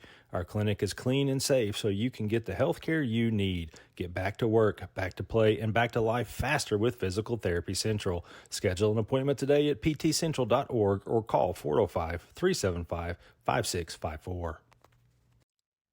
The High Plains Insurance Agency takes pride in keeping up with the many changes in the crop insurance industry and keeping their insurers informed of these changes. The goal is to help each farmer customize their crop insurance to meet their needs. Thanks for your continued business, and remember, call Amy or Danny at High Plains Insurance in Medford and Loyal at 580-395-2447 or toll free at 1-800-346-4056 for a quote today.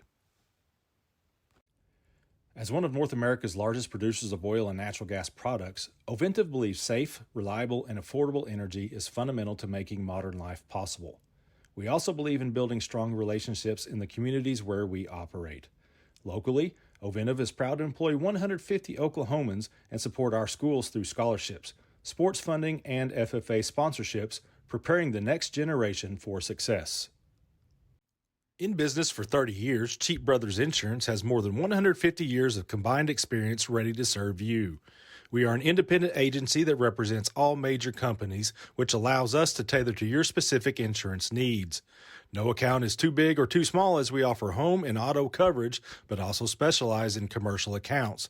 For that local service you deserve, stop by Cheap Brothers Insurance today at 219 North Main in Kingfisher. Call them at 405-375-4144 or visit cheapbrothers.com. The fall foliage is underway. Hi, John Johnson here. How many colors can you find? At Johnson's of Kingfisher, we have colors. See our new Ram 1500 and heavy-duty 2500 Bighorn and Laramie crew cabs in colors during the Power Days at johnsonsofkingfisher.com. Already got one? Then schedule your winter service with the department we call family. See why more people are switching to Ram and at a dealership you'll find in a place like Kingfisher. Johnson's of Kingfisher, Dodge, Chrysler, Jeep, and Ram. Same name, same family since 1927. All right, welcome back. Mercy Hospital Kingfisher halftime show. Michael Swisher, Sean Scammahorn. They're going to put the lights off here in a minute. I guess they got a little special performance by the North Rock Creek Band. But Sean, chilly, cold night here, sloppy field, and really some sloppy play football on the field. I'm not trying to be too negative, but the Jackets do trail it 6-3 at half in a game that, they need to win to make playoffs. They don't absolutely have to, but certainly if you win tonight, you're in the playoffs. But just unable to get anything going offensively tonight. Usually teams, want to be able to run the ball. That's something Kingfisher's just not been able to do tonight. Yeah, it just seems like we're kind of off on offense a little bit. I mean, you notice the running back's going the wrong way or the quarterback going the wrong way, and ball's wet, the ground's slippery. It's tough sledding right now. 14 rushes for 15 yards for the Jackets. Of course, a couple of negative plays thrown in there. Hurts that through the air, 7 of 19. One interception, only 34 yards. So, 34 yards. There's 33 snaps, 49 total yards for the Jackets. North Rock Creek, meanwhile, 160 total. They've got 95 yards on the ground. Of course, 40 yards came on one play, but Hawkins has had a couple of solid runs for North Rock Creek as they take this 6-3 lead. Let's take a look at a couple of our halftime highlights. brought to you by your Edward Jones financial advisor, Chad Burnham.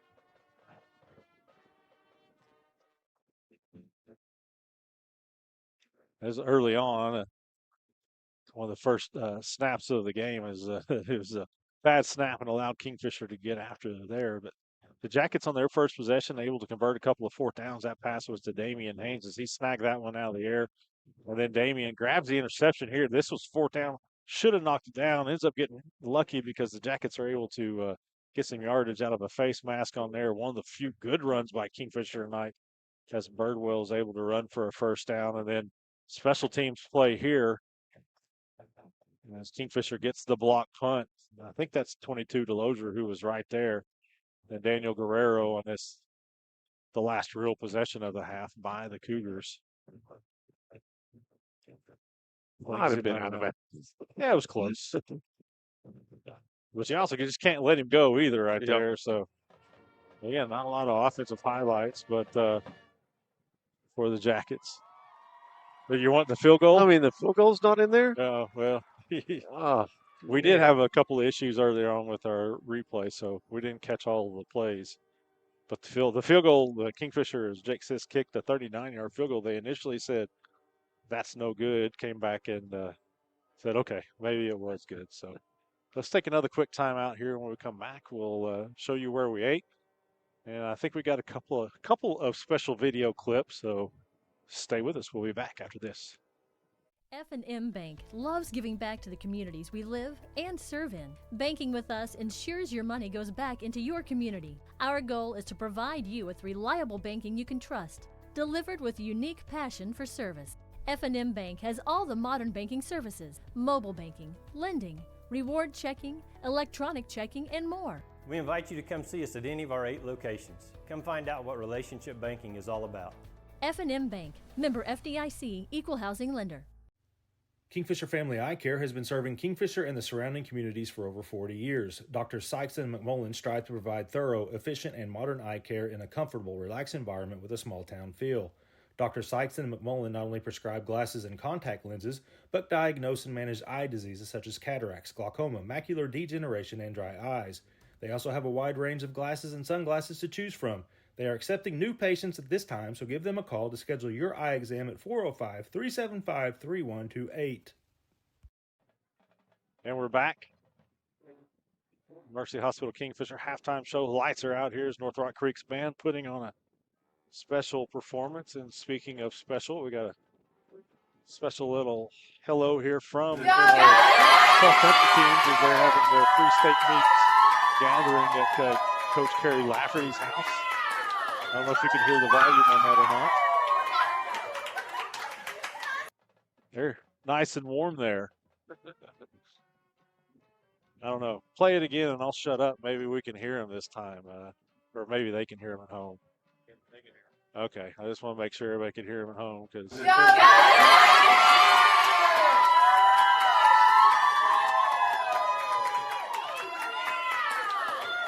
know Garrett's loud.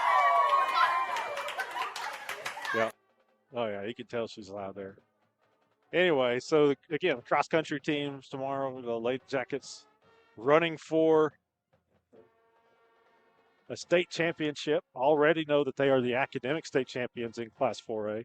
So congratulations to them. But go get some more hardware. All right. So as always, road trip. Pioneer iVideo. They want to tell you where we ate tonight. Now, we ate separately tonight. We left a little earlier than you did. oh my. Yeah, it's Is that Russell's?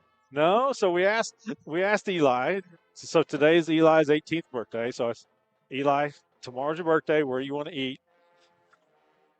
And he said, "Is Cattleman's all right?" I was like, "Cattleman's it is." You don't have to twist my arm and say, "Ask twice." So Eli got the T-bone. Tried to get him to smile. He wouldn't smile. So he ordered it rare too. So Eli got the T-bone. There's my ribeye right there, medium rare, cooked perfectly as usual. Got me some sauteed mushrooms to go with that, of course. You did. And I think Russell got the same thing. He got the ribeye. But Cattleman's never does this wrong. Oh yeah, there's the inside. Oh, nice. So good. You had a little steakage as well, correct? Yeah. Mine wasn't bad. Was it a prime steakhouse? It was Texas Roadhouse. Yes. I had the prime rib, and Yep. it was very, very good. But Ladies and gentlemen, on your feet. tonight it was Cattleman's for us, Texas Roadhouse for Sean and Derek and BJ. There's mashed potatoes with the brown gravy. Anyway, always good to go to Cattleman's. So that was Eli's birthday treat there. We were happy to take him. Oh, is that some of your food there? Yeah, we got some of your food in there. Yeah, those are. How many appetizers did you guys get? Wow. Well, I ordered the cheese fries because everybody said, let's get cheese fries. And then Derek says, wait, what about there's my prime rib. Derek was like, well, what about another appetizer? So we got fried jalapenos, brand new on their menu, and they were tremendous.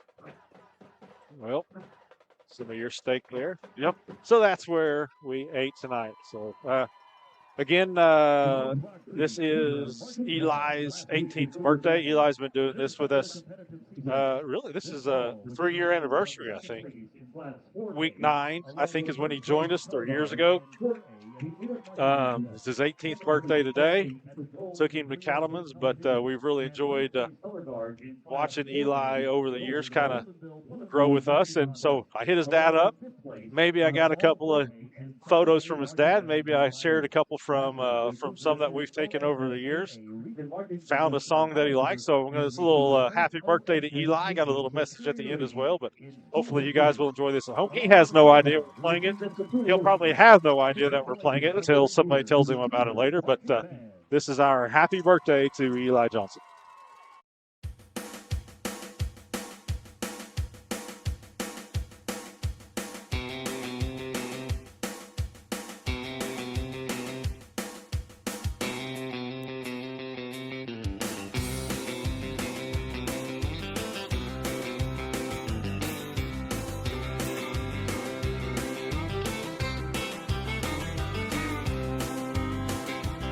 Well, way down yonder on the Chattahoochee, it gets hotter than a hoochie coochie. We laid rubber on the Georgia asphalt. We got a little crazy, but we never got caught. Down by the river on a Friday night, pyramid of cans in the pale moonlight. Talking about cars and dreaming about women. Never had a plan, just living for the minute. Yeah, way down yonder on the Chattahoochee, never knew how much that muddy water meant to me. But I learned how to swim and I learned who I was. A lot about living and a little about love.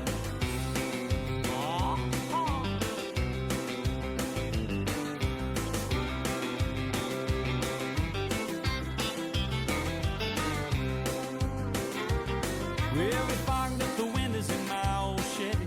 I was willing, but she wasn't ready. So I settled for a burger and a grape snow cone. Dropped her off early, but I didn't go home. Down by the river on a Friday night, a pyramid of cans in the pale moonlight. Talking about cars and dreaming about women. Never had a plan, just a living for the minute. Yeah, way down yonder on the Chattahoochee, never knew how much that muddy water meant to me. But I learned how to swim and I learned who I was. A lot about living and a little about love.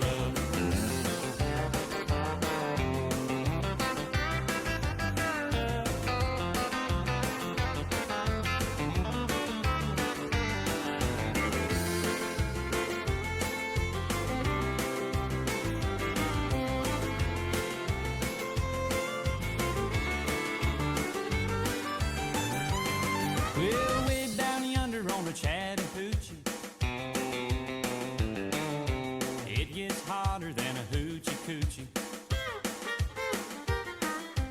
We laid rubber on the Georgia asphalt. We got a little crazy, but we never got caught.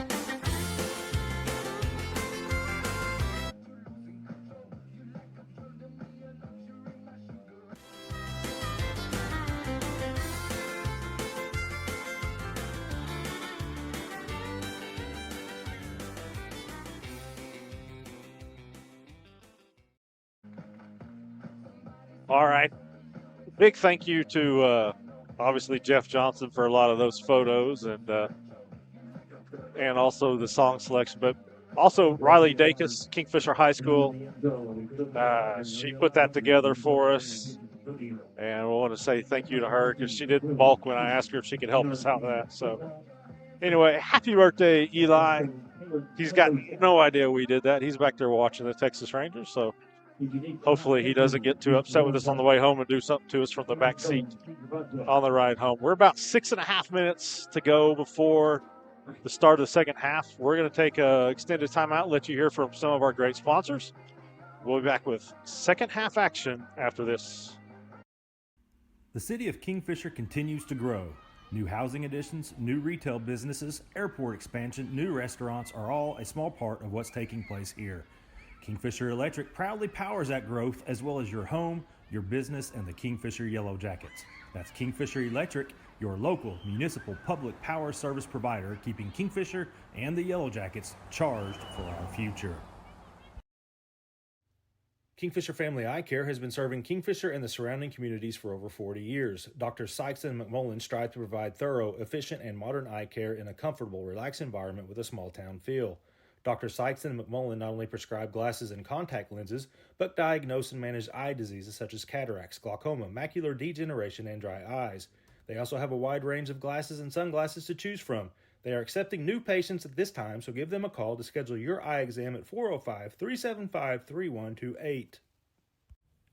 Dr. Jeffrey Danner and his team have provided preventative, restorative, and cosmetic dental care for our patients for over 15 years in the Kingfisher community. Dr. Danner offers same-day crowns, dental implants, clear aligner orthodontics, and many other unique dental services with comfort, integrity, and excellence as his top priorities in a beautiful, clean, and welcoming environment.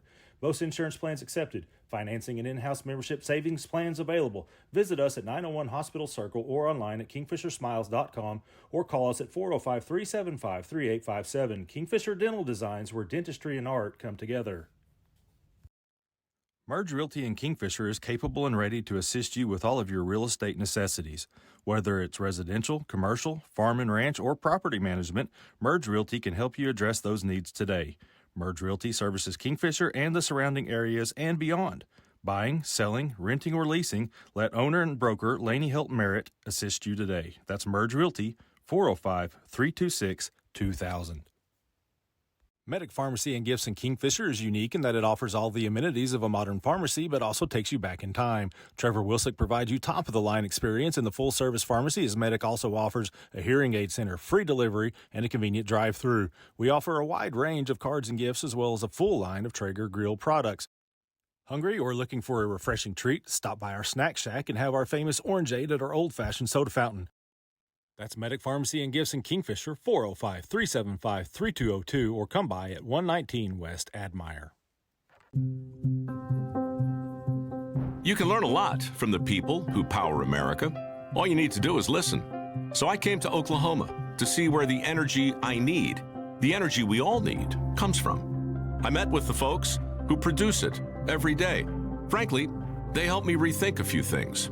I like them. I bet you will too. If you want to learn more about how oil and natural gas makes modern life go, meet me over at oerb.com/micro. MMS Construction and Scammahorn Concrete of Kingfisher is your top choice for a locally owned and operated ready-mix and material company. Fully licensed and bonded, we provide labor and services throughout Kingfisher County.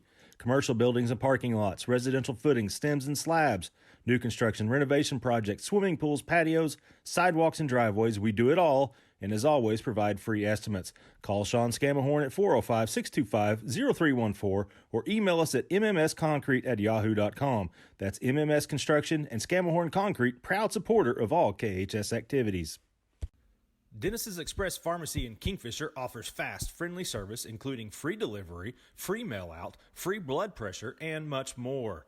Come see us at 1308 South Main Street. Our convenient store hours and drive-through window make it easy for you to shop for your healthcare needs. We're proud sponsors of all Kingfisher activities, programs, students, and staff. Dennis's Express Pharmacy says, go Jackets! The Shed Grill and Bar in Kingfisher, owned by locals Brent and Steph Snyder, offers everything from burgers to a variety of salads and specialties such as chicken fried steak, pulled pork baked potatoes, and catfish. We also offer sandwiches, wraps, a variety of tacos, and popular appetizers.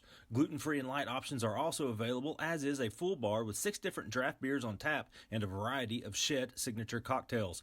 Located at 1505 South Main Street, the Shed is open 7 days a week. That's the Shed Grill and Bar. Good food, good friends, good times. Interbank in Kingfisher serves the needs and caters to the economic strengths of the communities we serve with 15 statewide Interbank locations. Through our associates at each location, we strive to provide a high level of personal and professional customer service in a community bank setting while maintaining our commitment to personal integrity, customer service, and community involvement. We're ready to help with all your banking needs. Interbank in Kingfisher, member FDIC, equal housing lender. Bank First is deeply rooted in more than 50 communities statewide. Towns bound together tightly by loyalty. Bank First, loyal to Oklahoma, loyal to you. Myers Real Property offers an array of services to our great customers throughout central Oklahoma. Fill up with fuel or diesel, grab a snack, and choose from our wide selection of drinks at our 4 convenience store locations: Jacket Express in Kingfisher, Warrior Express in Okarche, Whippet Express in O'Keene, and Tiger Stop in Tuttle. We also feature Cowboy Express Fuel in Kingfisher and Tuttle, as we provide fuel handling services for farmers, oil field sites, convenience stores, and more. Don't forget about One Day Cleaners in Kingfisher, where we not only offer laundry and dry cleaning for clothing and household items, but we can handle alterations needs as well. That's Myers Real Property, a proud supporter of high school athletics in your hometown. Nearly 200 years ago, Mercy began with one woman who inspired others to protect the vulnerable, comfort the sick, and deliver exceptional care wherever it was needed. This ministry still endures today with the same mission: to share God's mercy and make your life our life's work. Mercy, recognized by IBM Watson's Truven as one of the nation's top 5 large healthcare systems. Again, Based in central Oklahoma, Merit Network Solutions has all the tools to keep you and your business connected with the rest of the world. Owned and operated by Jasper Merit, we specialize in network maintenance installation. That includes installing servers, computers, Wi-Fi, security devices, and more. We have clients in nearly every line of business in the surrounding area, as well as much of western Oklahoma. No job's too big or too small, and we're willing to travel wherever you need to help make your networking needs a reality. Visit us at meritnetworking.it or 405-368-4486. The awesome power of nature here in Oklahoma sometimes can be a sight to behold. Hi, it's John Johnson. The fall foliage is underway, and what a great time to be out on the road. At Johnson's of Kingfisher, we have colors too, like our new Ram 1500 Bighorn and Laramie crew cabs that are easy on the eyes. Why not visualize yours now during Power Days at johnsonsofkingfisher.com. And I see you. Jeff Johnson here. All the yellows and especially the maple trees that turn raspberry red standing loud and proud, just like our new heavy-duty Ram 2500 Bighorn and Laramie crew cabs. More torque, more payload, more towing, more color. Already got one? Then get set for winter with the service department we call family. I think it's why more folks are switching to Ram. Look for your new Ram truck today at a dealership you'll find in a place like Kingfisher. Johnson's of Kingfisher, Dodge, Chrysler, Jeep, and Ram. Same name, same family since 1927. Wheeler Brothers Grain Company was founded in 1917 by Frank and William Bill Wheeler. Today, it boasts 19 grain elevator locations with storage capacity of more than 20 million bushels in central, western, and northern Oklahoma. That includes Kingfisher, Omega, Loyal, and Reading. Wheeler Brothers is also involved in fertilizer and chemical application, feed sales, and seed production. We also have several certified crop advisors ready to assist farmers with their needs. Visit our website at wheelerbrothers.com for more information or stop by any of our locations today. For 70 years, we've been your trusted provider right here in your neighborhood. You have pride, and we take pride in you with things like supporting local schools to help empower education and school sports to foster a spirit of teamwork. Because when you're with us, you're more than just a customer, you're part of our family, and we strive to help you connect what matters. Pioneer, proudly serving and connecting our communities since 1953. Call Capital Roll-Off today for your next project. Our containers are great for construction, remodeling, teardowns, cleanouts, and junk removals. We drop it off, you fill it up, we haul it off. We also offer demolition services. Locally owned and operated by Corey Muggenberg, Capital Roll-Off has multiple sizes to fit your commercial or residential needs. Capital Roll-Off, call us today at 405-375-3333. Okay, we are back right now. Hey, what are we waiting for? Right now. Boy, on top of it. Jackets trailing North Rock Creek 6-3. Should get the ball to start second half. And get our chance to see if they've got anything figured out offensively. Just not able to get anything going in the run game. Makes it that much tougher to throw the ball. Last home game of 2023. We'll find out.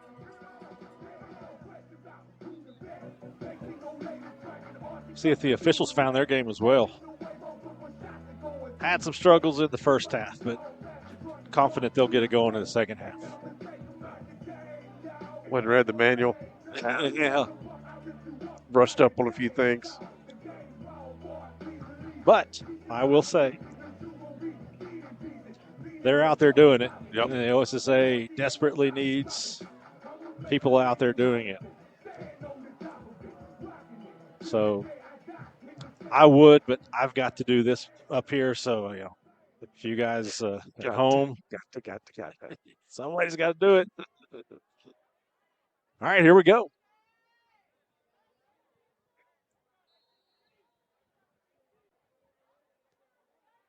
Ball's in the air. They're going to kick it to Haynes.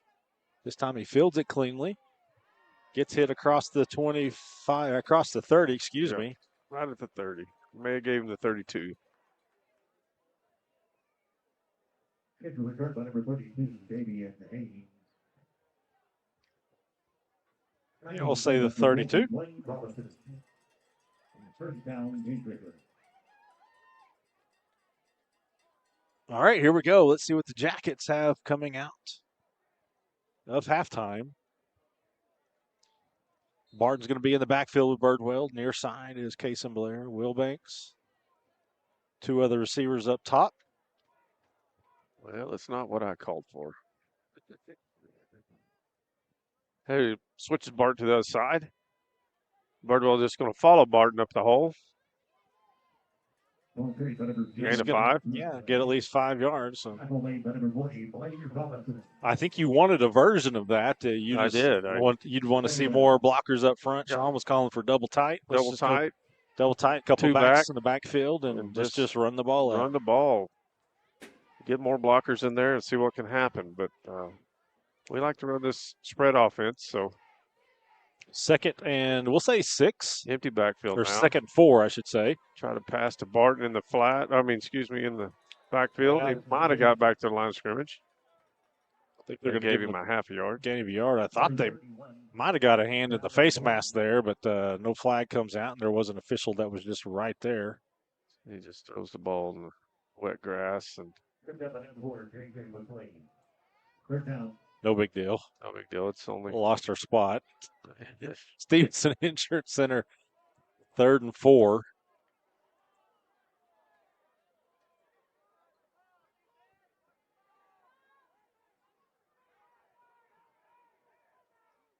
Birdwell going to keep it on the ground again. He's got Barton blocking for him. Gets the first down. Ran right between that crease. Got a penalty. Got a flag comes down. That came in late. Number 23, Brody Grace. End of the 30. Did Hake block too long there? Jackets are going backwards. Well, here's a hold. We'll negate the first down for the Jackets, so it'll be 3rd and long now. Puts them back to the 29-yard line.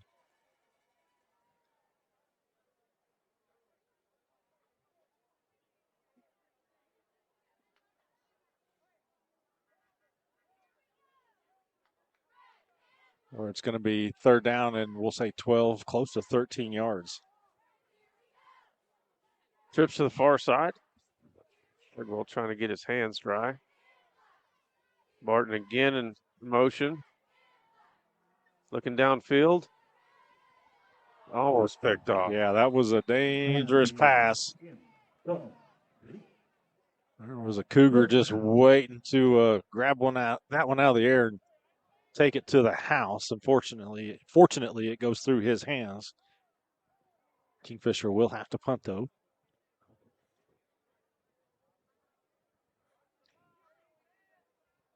Blair will have those duties.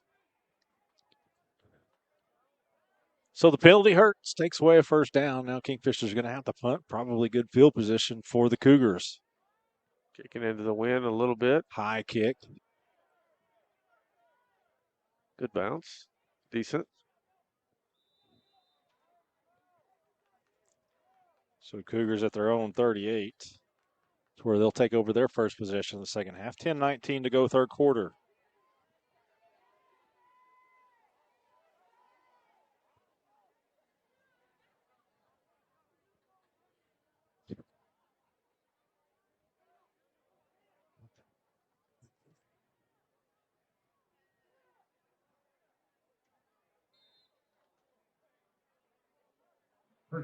North Rock Creek scored on a 40-yard touchdown run by Hawkins. Their feature back, junior. Oh, snap to Hawkins. Gain of 5. Yep, looks like that was I don't know if that's intentional or not. I don't know if it was Quarterback didn't look like it was supposed to be intentional. But it turns into a 5-yard gain. Second and 5.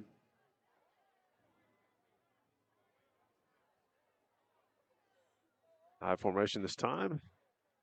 Going to hand off. Met in the backfield, did not wrap up. Still trying to tackle him, and they bring him down. Initially, through the line for the Jackets there, I think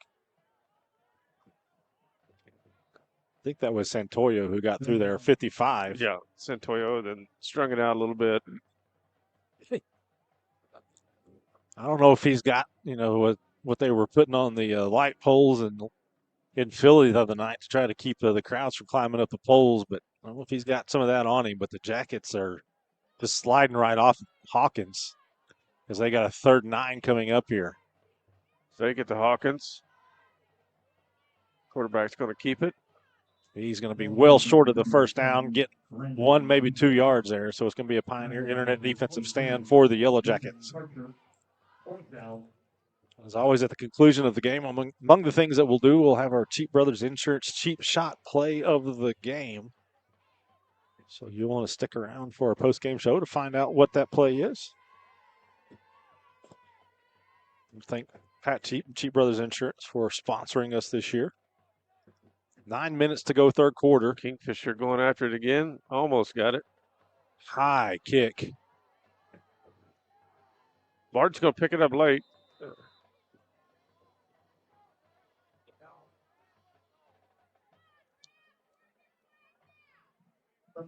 Went right to the ground. I was watching the action down here. Yeah. I was hoping Over there. no flags Right. coming out, but Jackets forced the punt. I'll have it at their own 24. 8:46 to go in the third quarter.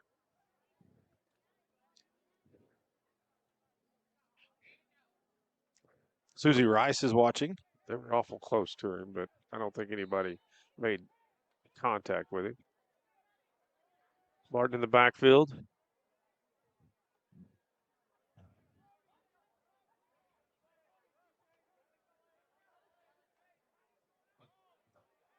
Ten on the play clock.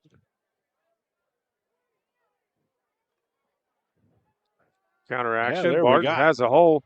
Still on his feet. First down run.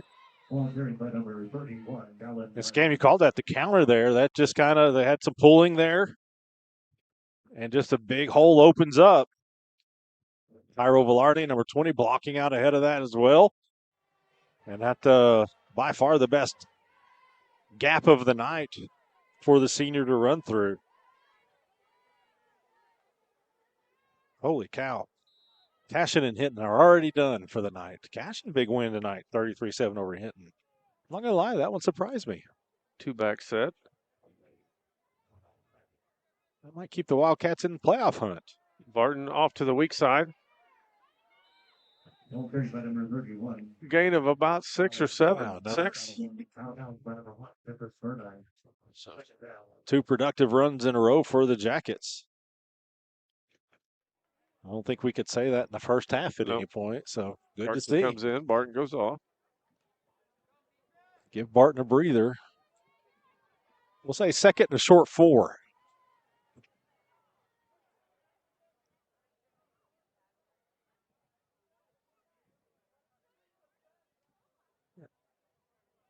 Santoyo, Karcher in the backfield with Birdwell. That's Santoyo in motion. Birdwell going to keep it. Tries to cut it up for a first down. He does. I said Santoyo. That's Velarde. F&M Bank first down run for Birdwell. So the Jackets have found a little something. My bad on that, Pyro. Identified the wrong jacket in the backfield.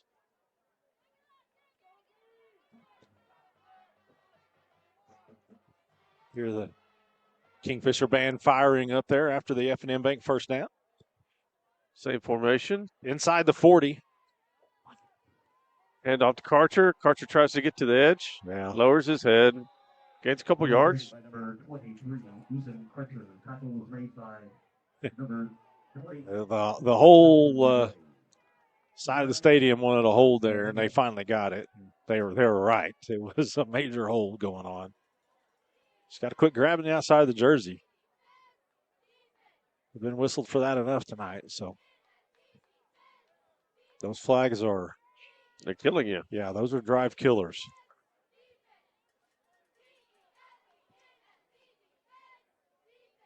Especially when you're not sure how far off they're going to be marked. Well, especially when you're struggling to get first downs, and now you're 1st and 20. For some reason, now you're 1st and 23. Stan's wanting to question the spot. I think that is Mr. Wolf is saying, hey, it's 3 yards in front of that, boys.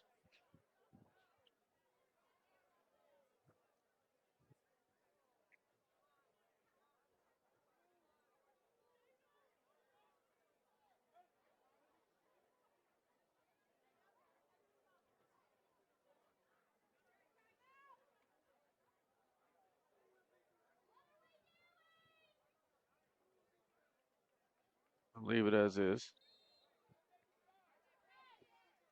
So first and about 22, 23 yards here for Kingfisher after the holding penalty. Yeah, I think Stan has told him, look, dude, it's 1st and 10, and now we're 1st and 23.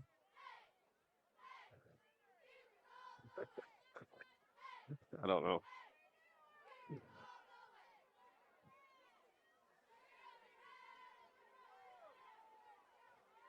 It's from the previous spot. It should be at the 49 right there. Yep.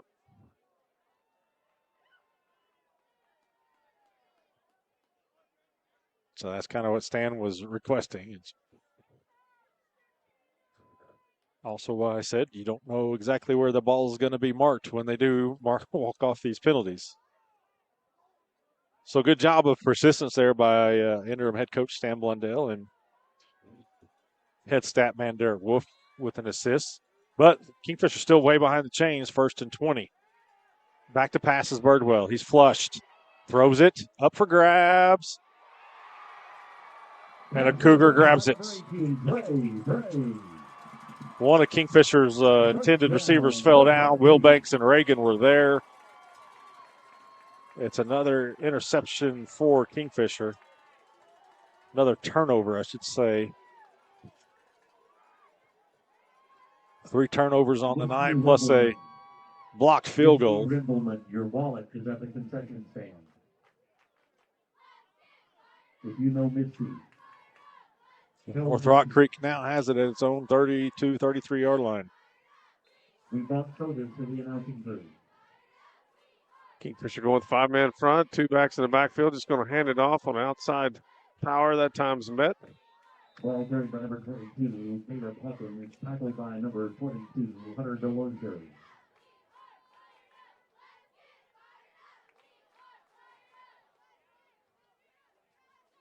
I believe that was Landon Rempe and Delozer in on that tackle. Gain of maybe a yard.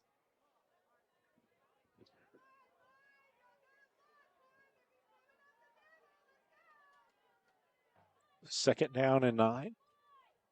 Trips to the far side.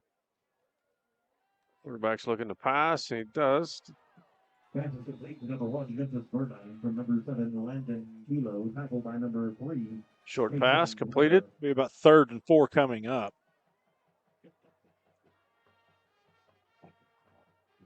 Well, between the spot and the mark, Kingfisher gained about a full yard. Yep. You win some, you lose some. We kind of won that one. It's not over with yet on this. So now about 3rd and 5. So watch the hard count. Hand off up the middle. He keeps it. Quarterback kept it.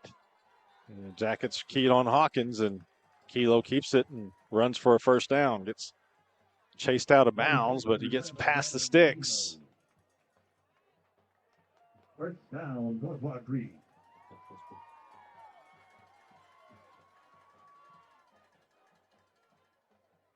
Rippy back in.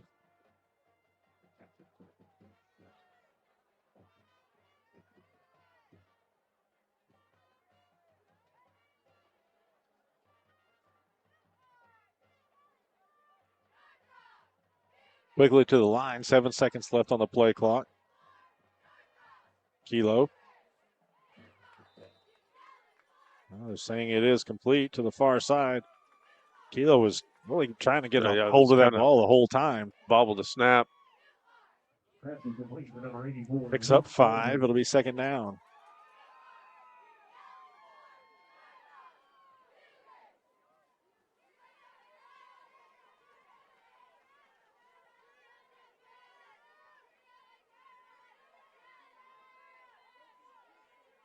This time he hands it off.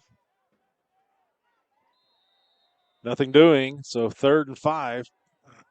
All carries at number 22, Caleb Hawkins, brought down by a nest of Yellow Jackets.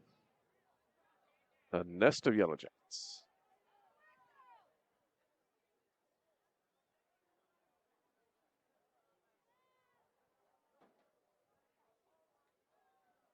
Did you come up with that on your own, or was that No, I heard you know in the PA. I'm not that quick. Well, we know that. Some would argue. 3rd down. Wins the far side. Straight drop back. Guerrero's right there. Had a hand in his face. Ball's in the air. And he makes the catch. Nobody went to make a play on the ball. First down, North Rock Creek. Catch is made as J.J. McClain goes up, and 2 Jackets were there, but nobody played the ball. Big first down for the Cougars. They're making the plays tonight.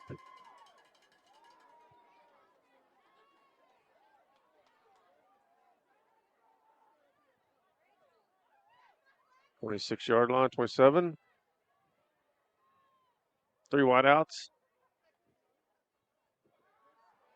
Pitch. Ball carried by number 22, Caleb Hawkins. Well, Haynes did enough to get his hand on him to slow him down, to let Karcher and everybody else come clean it up, but not before Hawkins gets the first down. The Cougars are threatening. 1st and 10 at the Kingfisher 14-yard line. 5 minutes, 6 seconds to go, 3rd quarter. Clock should start back up. Still hasn't. Pitch Toss out. sweep to the left side this time. Cuts inside. Touchdown, Cougars.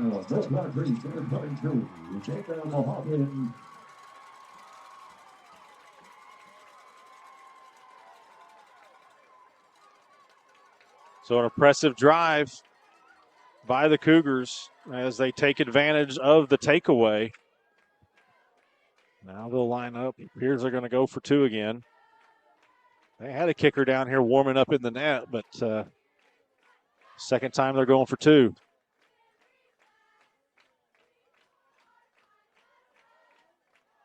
Batted away. Job by Haynes there. So the pass is no good, but the Jackets now trail by 2 possessions. 4:58 to go, third quarter.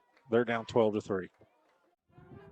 Friday Night Lights is one of the best ways to spend your time in the state of Oklahoma. Kingfisher may be a small town, but we win big.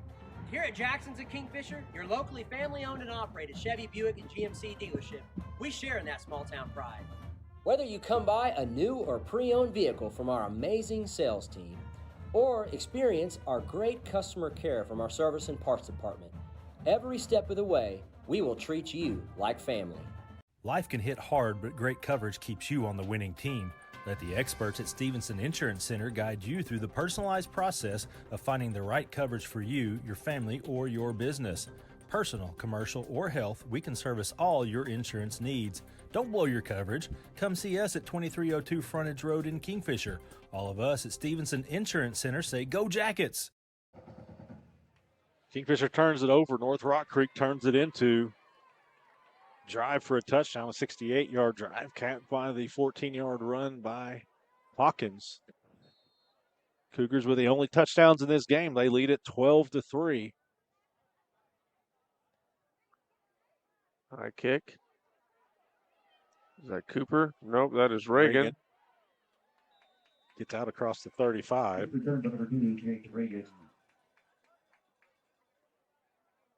Tackling play by number 12, C.J. Stevens. First down, Kingfisher. Waiting to see the spot here.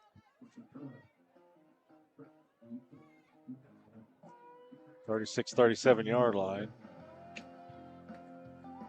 4:50 to go, third quarter.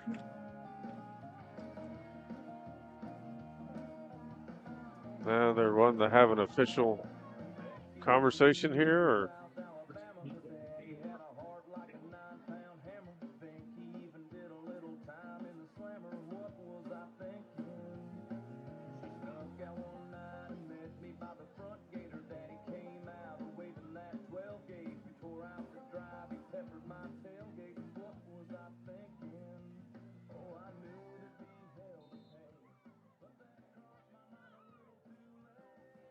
There we go.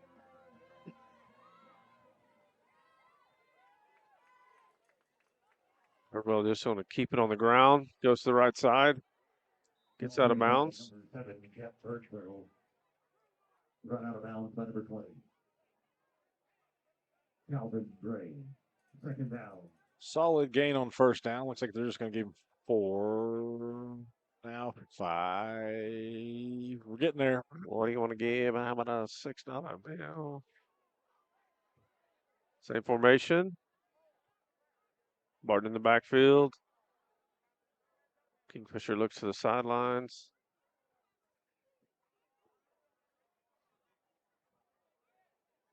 Fade on the play clock.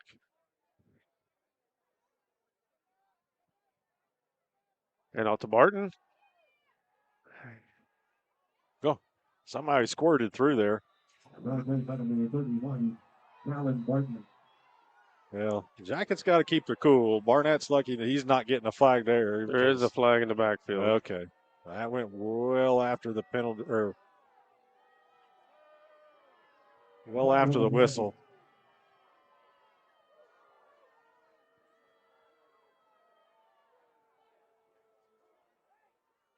But that where that flag is would be something else.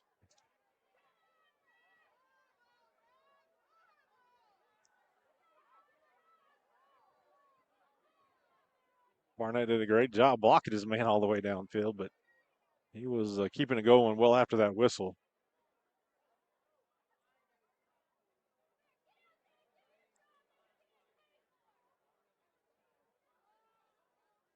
There is another flag there.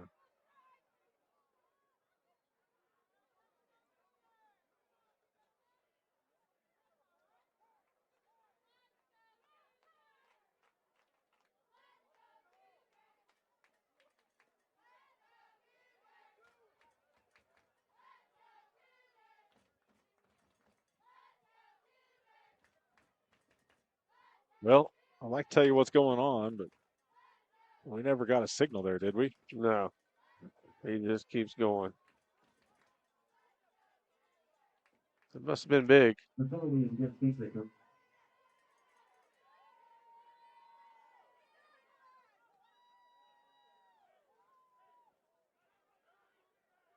You see Coach Blundell's like trying to get an explanation.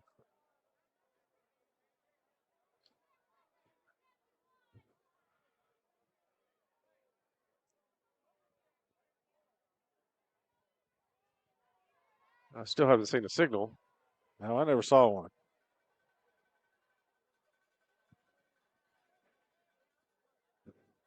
But again, Kingfisher trailing by 2 scores and now way behind the chains once again. So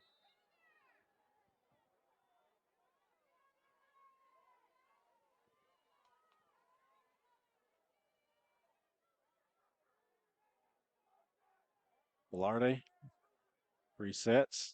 Now both backs reset. Try the counter play. That's Karcher. Karcher with some running room. Gets out back across the original line of scrimmage, keeps the legs churning, gets across the 40 to about the 43. So that's the second time we've seen that counter work well. So the Jackets get it back to manageable.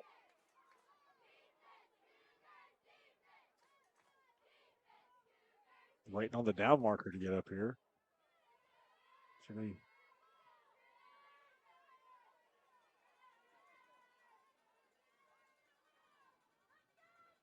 Stevenson Insurance Center, third down. Motion across. Birdwell going to keep it on the He's got ground. room over here. Gets the first down.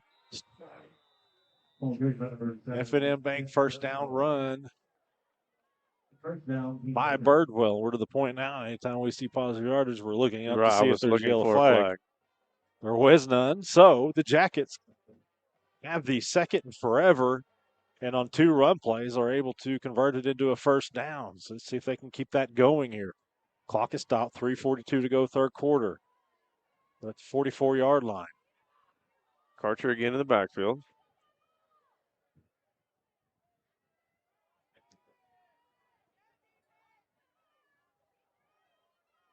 Five on the play clock. Birdwell going to keep it on the ground again. Cut it up, son. There you go. That follows Karcher. Spins Still out. So Birdwell's going to gain 7 yards on the play. So another positive run gain for the Jackets. They run right and run left.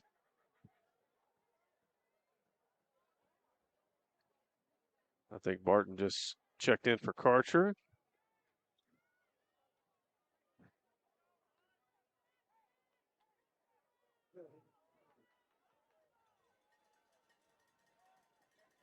Second down. 8 on the play clock. 3. Toss to Barton. Cuts it back in the middle.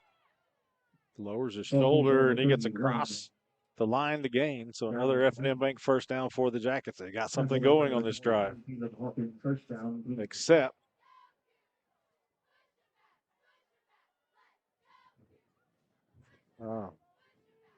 thought I saw a little yellow flag thing on the screen there. I was thought Russell saw something. I didn't. So no, except nothing. I'll leave you hanging there, Sean. Yeah, because I did not see a flag. First and 10 for the Jackets. Inside the 35 of North Rock Creek. Barton just tripped by his own men.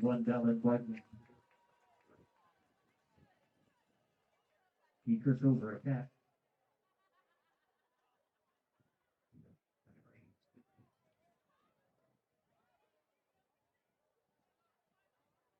Game clock nearing 2 minutes.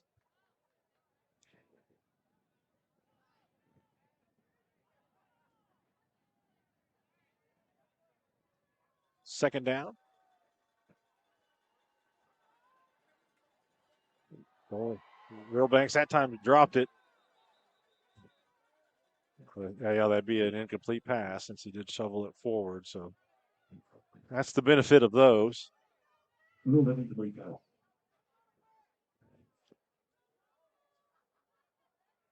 So we'll be third down and 10.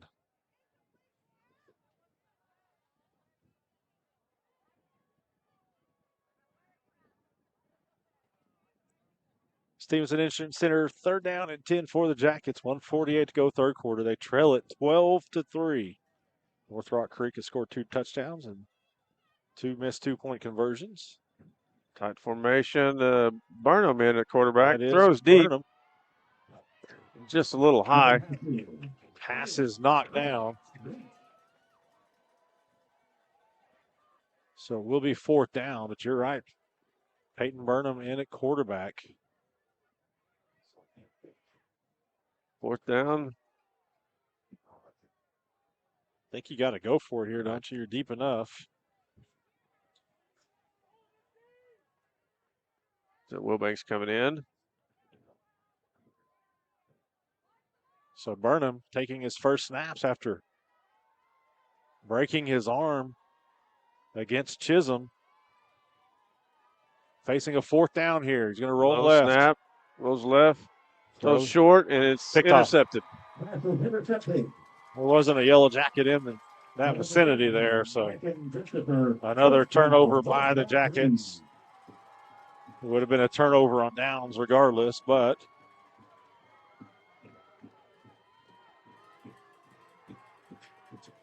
yeah, even if it had caught it, that would have been short of the first down. Defense going to have to step up. Cougars at their own 26, 137. Kingfisher's offense continues to struggle.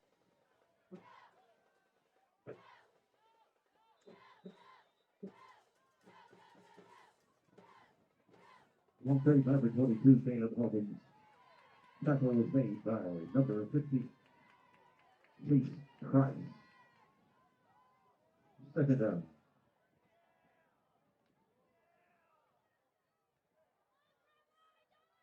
Rock Creek going with the I formation. 2 wideouts. Just going to keep it on the ground. Not much there. Yeah. Flag on the play. So this is where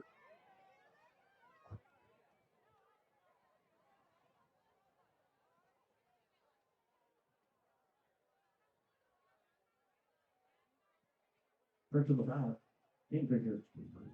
So that just gives the Cougars a first down. Jackets getting frustrated.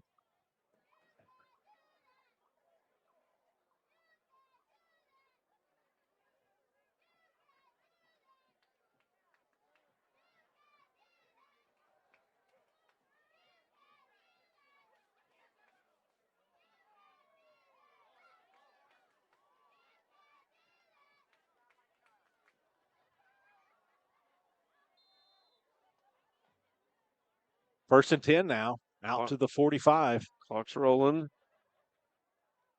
They'll keep it on the ground. Option pitch. Get your head up, Haynes. That'll hurt. Ball trade by number 22, Caleb Hawkins. So Cougars don't have to take another snap. We'll see if they do. 20 on the game clock. Play clock's at 30, so I think we're going to head to the fourth quarter. Yes, we will. North Rock Creek adds to its lead. It's the Cougars 12, Kingfisher 3. We'll be back to the fourth quarter after this. Before the 1930s, most of rural Oklahoma didn't have electricity. With rural areas in such dire need for electricity, the Rural Electrification Administration was created. The REA made modest loans to create rural cooperatives. The first loan to a member-owned co-op in Oklahoma came on October 1st, 1936, to Cimarron Electric Cooperative. Cimarron completed construction of a plant and lines, and on December 24, 1937, became the first to turn on the power. Since then, Cimarron's mission of bringing electricity to its members has been nothing short of successful. Farms have grown and become more efficient, oil and natural gas companies have set up shop, and our membership grows every year. Thank you for being part of Cimarron for all of these years.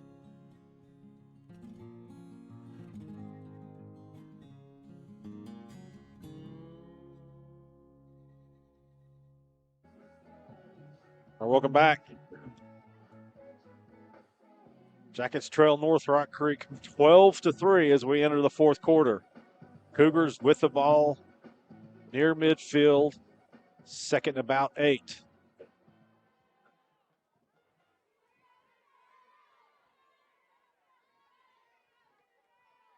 Slight breeze, not as much as there was earlier.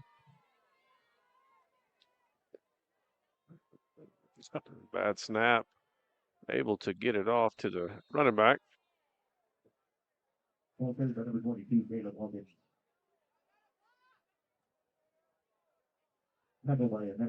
Nice job by Kilu to get a handle on that and get it to us back.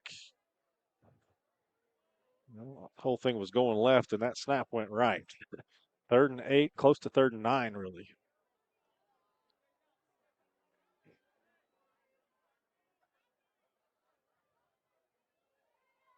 Already down to 12 on the play clock, 10, and they're just now getting the play call in. They're going to have to hustle. We might see a timeout called here because they're not hustling to the line. Yeah. Cougars take a timeout. Let's take one with them. It's North Rock Creek 12, Kingfisher 3, big 3rd down coming up when we come back. Since 1945, Kingfisher Body and Glass Shop has been operating as a family-owned and operated business that is dedicated to providing you with the highest quality service available. We have stayed true to our roots and remained right here in the same location at 504 North Main Street for over 75 years. At Kingfisher Body and Glass Shop, you can expect to interact with our friendly and knowledgeable staff. Our services include full body and framework, paintless dent repair, glass chip repairs, as well as full glass replacement. We also have a full-service shop for all of your auto needs. Give Kingfisher and Body Glass a call 24/7 at 405-375-4871. As one of North America's largest producers of oil and natural gas products, Oventive believes safe, reliable, and affordable energy is fundamental to making modern life possible. We also believe in building strong relationships in the communities where we operate.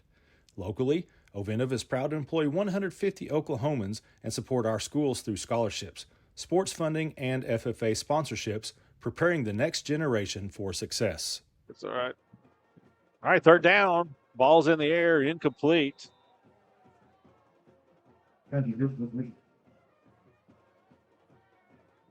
Pass the outside. Is that Blair? I believe it was. Yeah, that's going to be 4th down now for North Rock Creek. Call the punt team. Behind their internet defensive stand for Kingfisher. Big special teams play would come in handy here. Bail out your offense a little bit. Hold your water.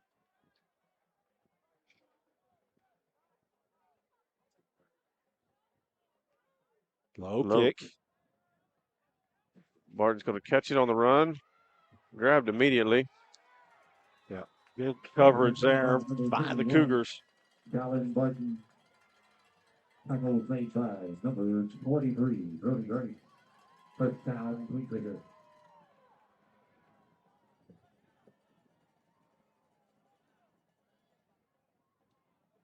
Jackets have their own 28.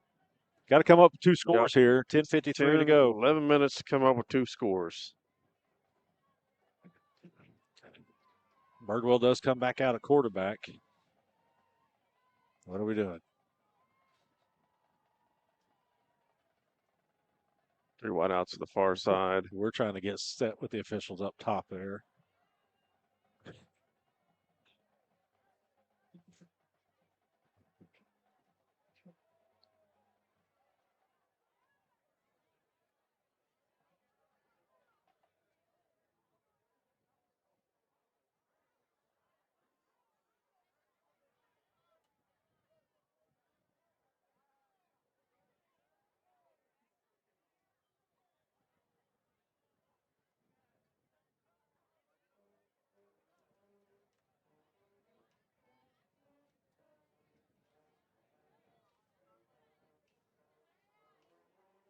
Okay, I think we're ready. I don't know what Maybe. that was. I don't either. He's trying to read lips. I think everybody else at home was too. But it is Birdwell back at quarterback. Vacating is Look at the that. backfield. Birdwell with a stiff arm. So he gets a first down run by Birdwell. Number 30, Hayden Samuel. Good blocking there. Blair out front as well. So an F&M Bank first down run for the Jackets.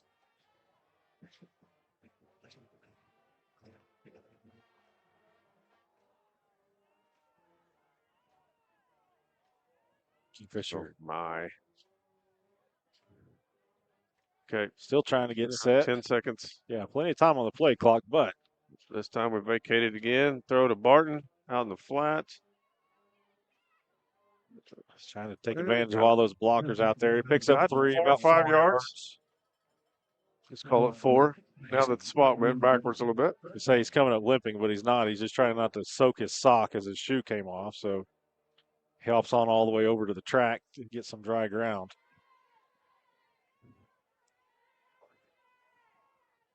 All right, 2 wide outs each side.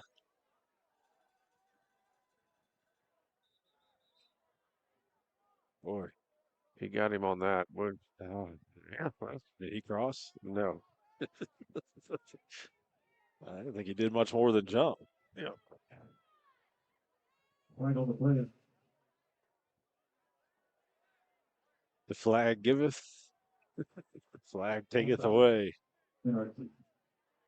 That's second. We don't know, 3 or 4. Yeah, second about 3 after the 5-yard penalty on the Cougars. Quick pass by Birdwell. Catch is made, gets near the first down marker. Number 3, Kate Blair. Something like Blair's reception. That's short. Stevenson Insurance Center third down and about a half yard. You go under center. Yeah, he does. See if Birdwell sneaks it here. Cougars are ready for it. He does. He's still on his feet. Yeah, gets he got spins first out of down. that. Good job. Number 7, Birdwell. Gets it to the 45. Stop the clock momentarily. 9:54 to go in the game. First down. Jackets are going to have to score twice. They trail it by 9.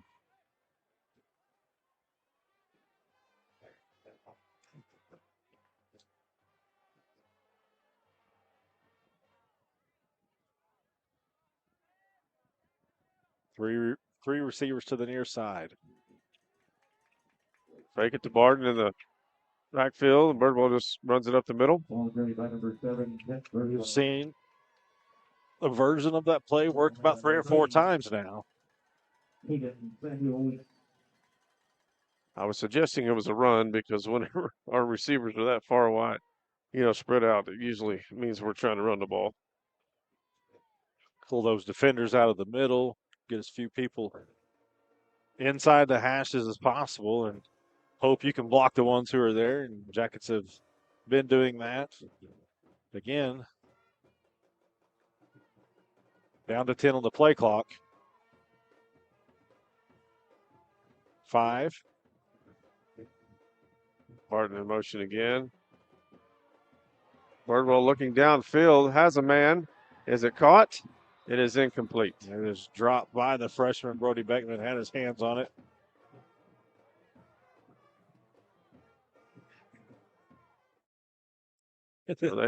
Are they calling it a complete pass? Well, it clearly hit the ground there, but I think that far side official was saying it was completion. He's marking the spot over there. Nope, he was overturned. Second down.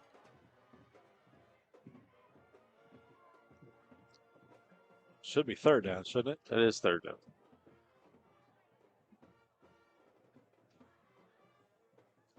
Stops the clock at 8:55.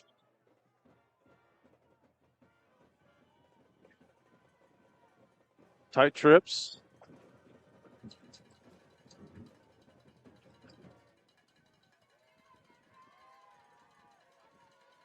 North Rock Creek shifts their defense. Barnwell just trying to find a running lane.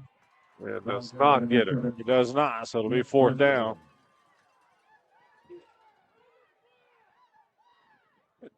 There, 51 is. That's Barnett. But Barnett's begging for one. Well, and I was watching that one there. His counterpart, 51, I think, is also doing his best to draw a flag, if you will. So it's worked once. 4th down play. Big 4th down. 4th and a long 4. Short 5 here. Jackets have to get something converted. Twillbanks in motion. Birdwell rolls. Throws it back the other Screen direction. pass. It's there. Still Hard run going by is Barton. Barton, and they just wrangle him down. Late flag. Flag comes in. We'll see. So the screen pass works fantastic as the Jackets convert to 4th down. And are we going to Face see? mask. Oh, no.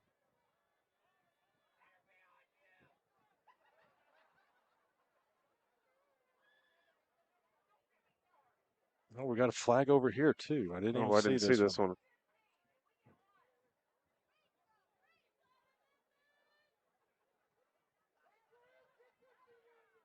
Defensive holding. Holding. North Rock Creek. Oh, both of them. So the personal foul will tack on some yardage at the end of the play. I wonder if the referee signaled wrong there on the holding.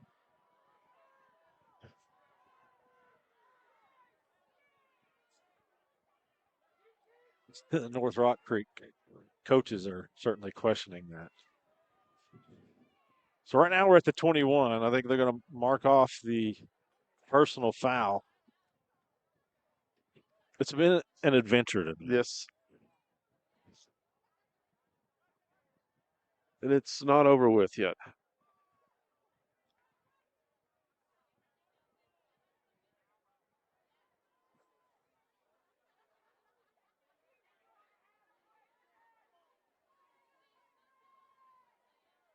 I guess you're going to the track, to the cross country tomorrow. Might as well talk about something. I think I'm going to be going straight from here.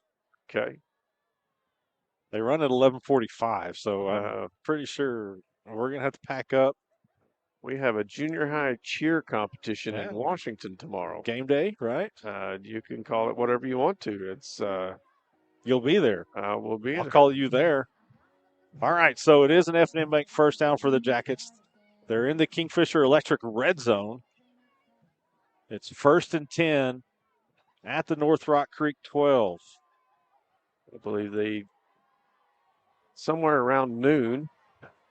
They're still moving the ball. There we go. Now we're down to the, let's draw the 5-yard line. Wow. Nope. Nope. Out of the 6. Okay. Snap the ball, boys, because you should not have it there. All right, here's your double tight 3-back set. Birdwell under center. 1st and goal. Hands off to Barton in the backfield. Barton lowers his head. It's going to get down to about the 3.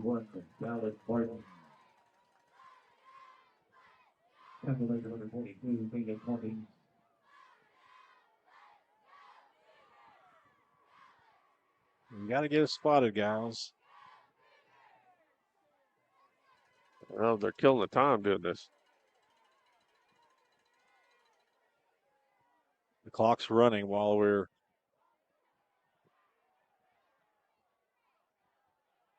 Oh, my Lord.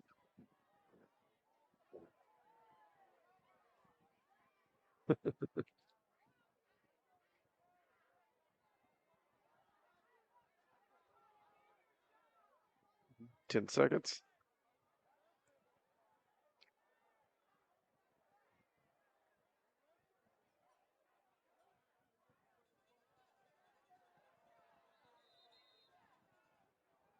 think he's going to put some time back on the clock.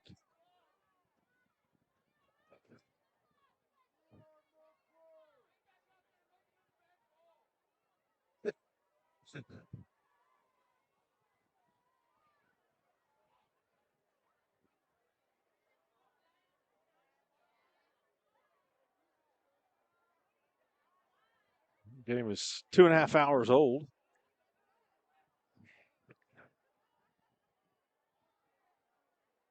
Yeah, guy, we got to go. Come on.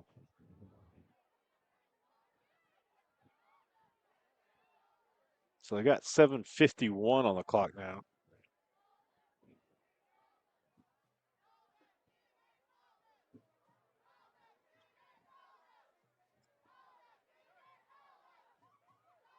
The thing here is Kingfisher doesn't have to score a touchdown. You want to.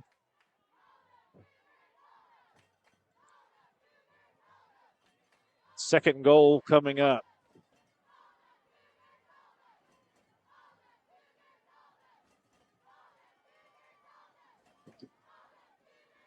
Same formation. Hand off to Barton again. Goes left, still driving. Touchdown Jackets. Touchdown Jackets. Dennis's Express Pharmacy touchdown, much needed. Dallin Barton, 3 yards. That comes with 7:35 showing on the clock. Kingfisher Family Dental, Implant Clinic, extra point coming up. Jake Sisk. Important here, if for nothing else, if you get the ball back, a field goal could win it. Boy, that was nearly blocked, but it is up and There it we is go, good. guys. Yes. 7:35 to go. The Jackets get their first touchdown of the game. It's North Rock Creek 12, Kingfisher 10. We'll be right back. Your health is our health. If you are in pain, are recovering from surgery, or have had to postpone a surgery, Physical Therapy Central is open. We take the health and safety of our patients, employees, and the community seriously.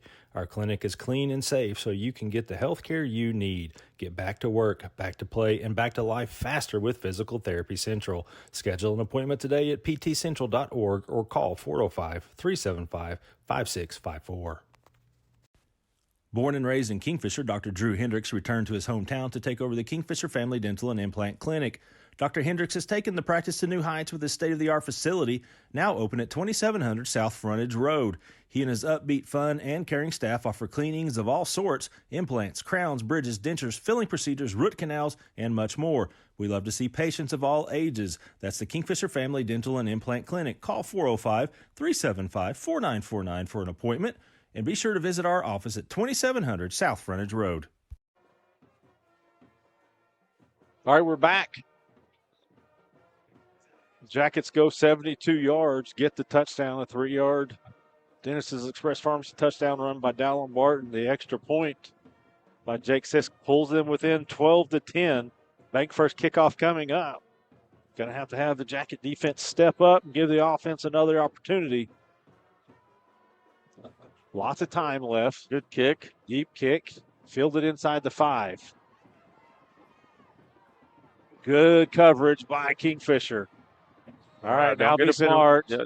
Dang it. Man.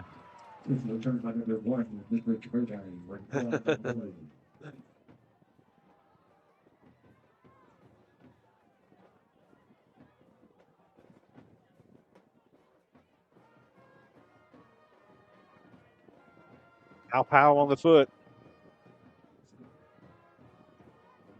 Yep. Personal foul, Kingfisher.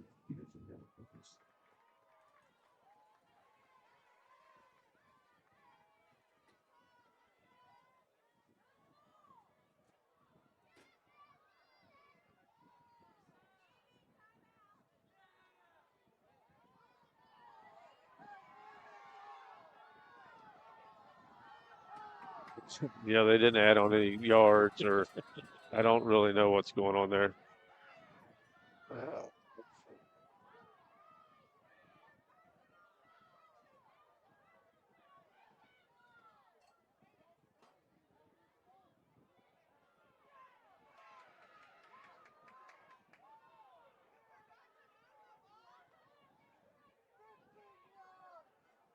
it from the spot back there? Or from one of his initial yardage, I guess. So you should put it out at the 30. Yeah. It is.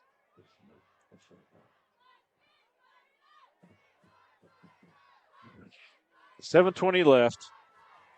All right. Cougars with the ball. Put it on the ground.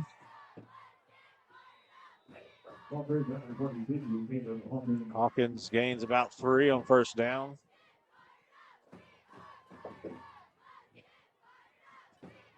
Here they're going to be in no hurry.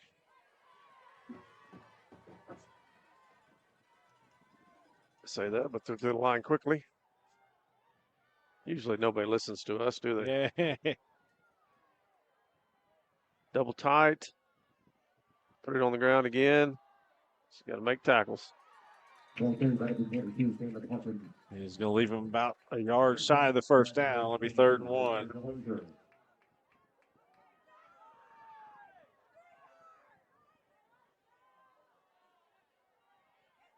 Reed and Haig going to go with the 5-man front.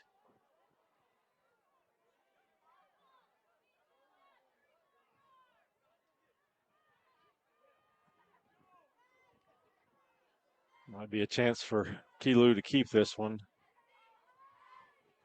Let the defense swarm in on Hawkins. We'll see what they do. They do. Backs into the first down. Guerrero was right there and had him.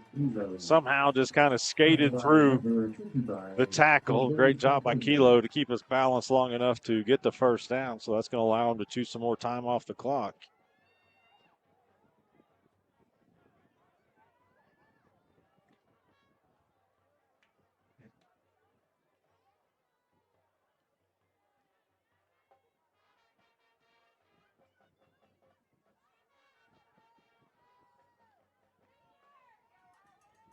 First and 10, 5:45 left.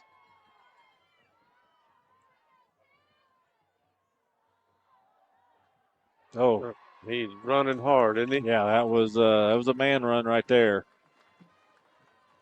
Munoz is right there, but soon he was looking up at the ground or looking up at the sky. Got put on his back. A beautiful full moon earlier. It's got it covered by clouds now. That was an 8-yard run.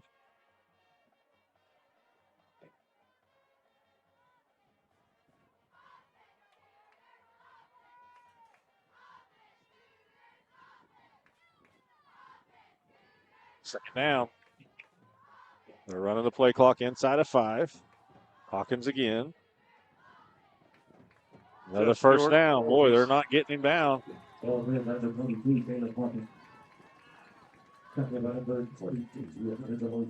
Gets it inside the 45. Yep.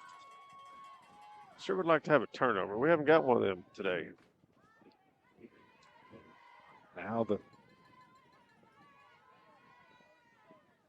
getting near the time when Stan is going to have to start thinking about using timeouts. Clock's running, 4:20 left. 12 on the play clock.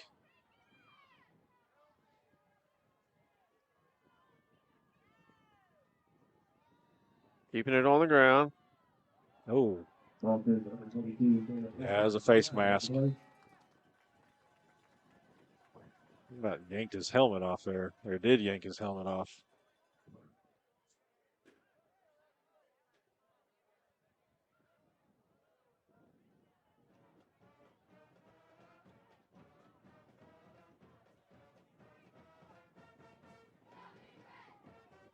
Personal foul against the Jackets.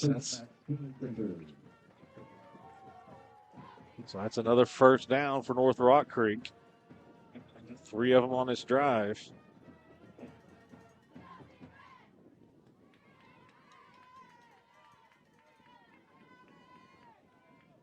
That puts them all the way down to the Kingfisher 24. You're right, Sean, getting the part where you're going to have to get a takeaway or something. Be hard to get a takeaway. I'm sure they're going to keep it on the ground from here on out. New back in there. Well, Ball's there on was the your chance. turf. So they get the sack. Kingfisher with 3 timeouts. There you go. And they call one with 3:51 left. Boss says keep it here. We'll have our Interbank post-game show coming up at the conclusion of this game. Post-game highlights. Jackson's Auto Family player of the game. Your Cheap Brothers Insurance cheap shot play of the game.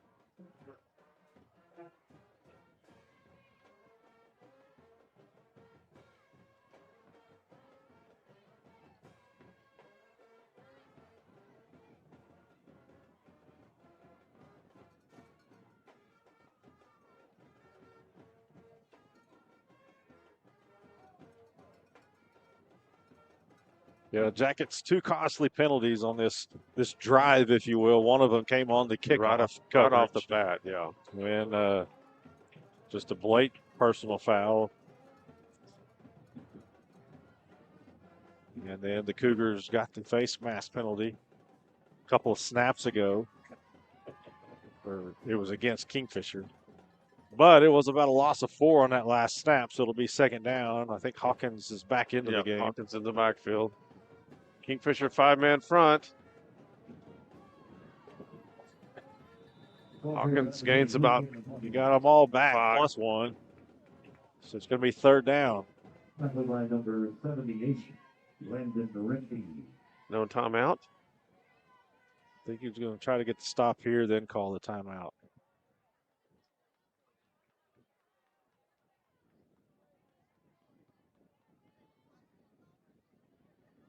Cougars taking their time.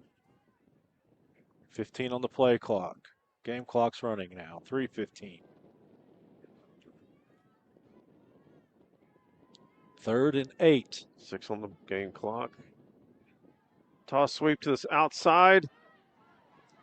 Has running room. I believe he is stopped. He is stopped short of the first down. It's going to be 4th down. Get the timeout called. It's Kingfisher's second timeout. It comes with 2:52. Big 4th down play coming up. Basically, it's the ball game coming up. The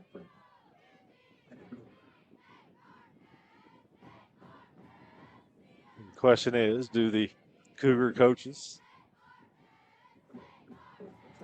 have faith in once again, I say, a lot of attention is going to be on 22. Do you put it in his belly and take it out and try something else and hope the defense crashes around him? Kilu's done that twice now. He's got 2 first downs out of it. 1 on this drive. 2:52 left. 4th down and about 5 yards. There's a bud to give it up for our King gang working hard over there. Don't go for the hard count.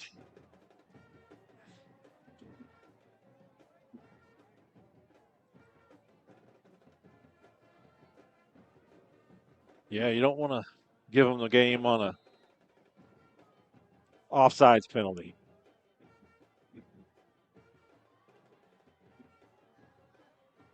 Always working on the golf game over here. 4th down and 5. Kilu back to pass. High pass. And it is incomplete. So the Jackets force the turnover on downs. Pioneer Internet defensive stand.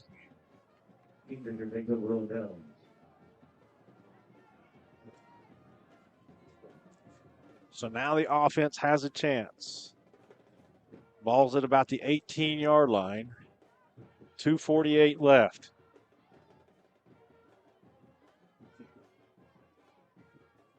One timeout.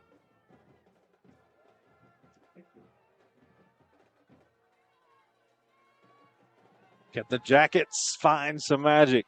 4 wideouts. Barton in the backfield. Barton blocking. Quick pass. Far side. Is that Blair? Well, that's a good start, is what it is. That Got is out of Casey bounds. Blair.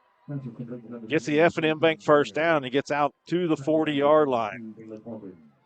First down, Kingfisher. So a 22-yard pass to start it.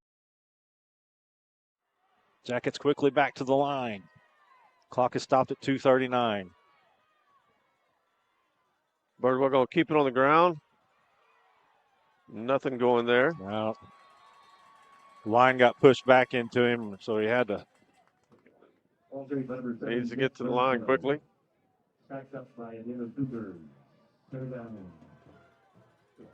Second and 10 coming up. Clock's moving, 2:15. Put the ball down, sir. Get out of the way.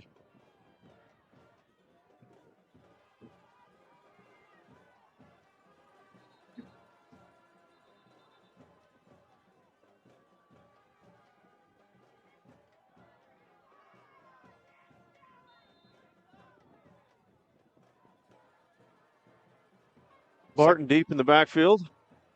Vacates the backfield. Birdwell looking down the left side. Overthrows his man. It's going to be Stevenson Insurance Center, third down.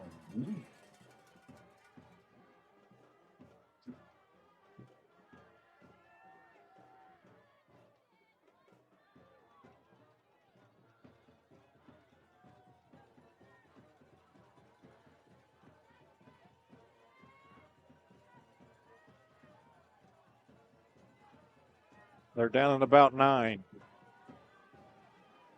Almost 10. Birdwell looking across the middle. Overthrows. We had two receivers over here. Haynes seemed to be more wide open. Threw it to Ortega. Hit Ortega's hands and drops to the turf. So it's fourth down. 10 to go. This is your ball game. Yep.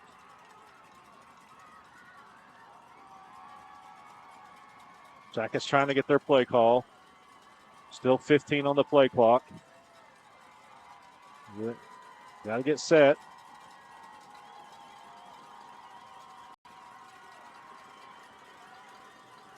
Birdwell rolls right. Has blocking. Looks downfield. Blocks it. Has a man. Overthrows. He's overthrew him.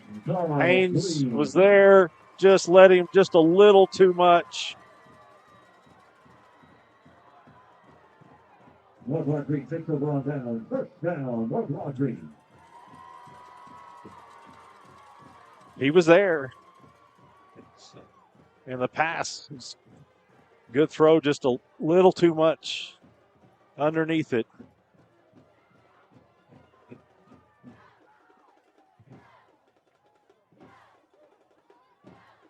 North Rock Creek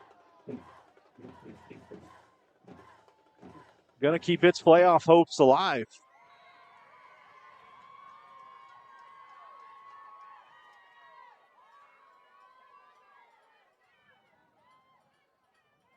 Ball carried by number 22, Caleb Hawkins. Tackled by number Kingfisher uses its final timeout.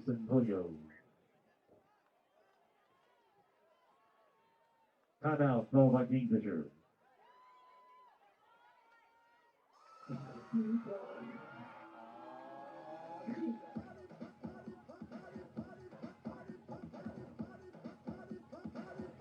$1:32 left.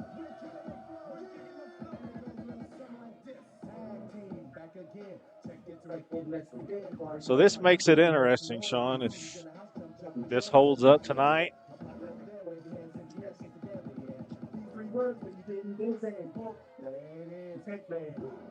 Get your stat sheet out. well, Your breakdown.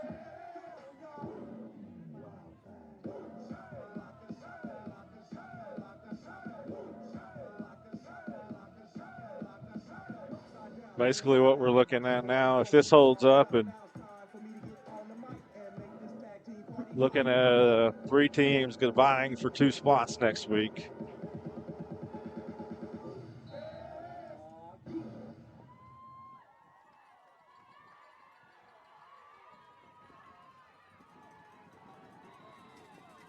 by number 22, Caleb Evans.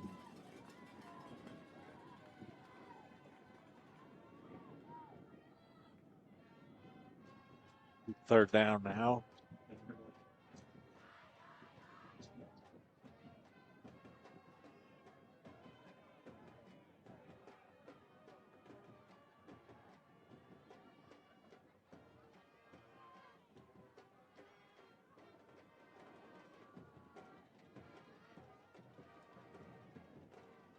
That one. Well, Plainview beat Plainview Marlin beat tonight, so Marlin. that's what I said. Plainview can cause some havoc in that District 4A2. So there's that's interesting. And that's the ball First game. down. Ball game, number 22, Caleb Hawkins. They don't have to snap the ball.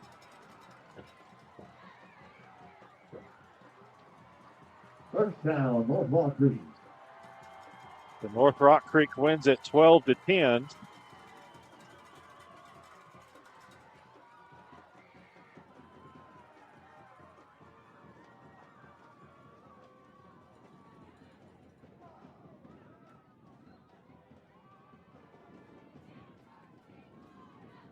That's it. Final score, North Rock Creek 12, Kingfisher 10.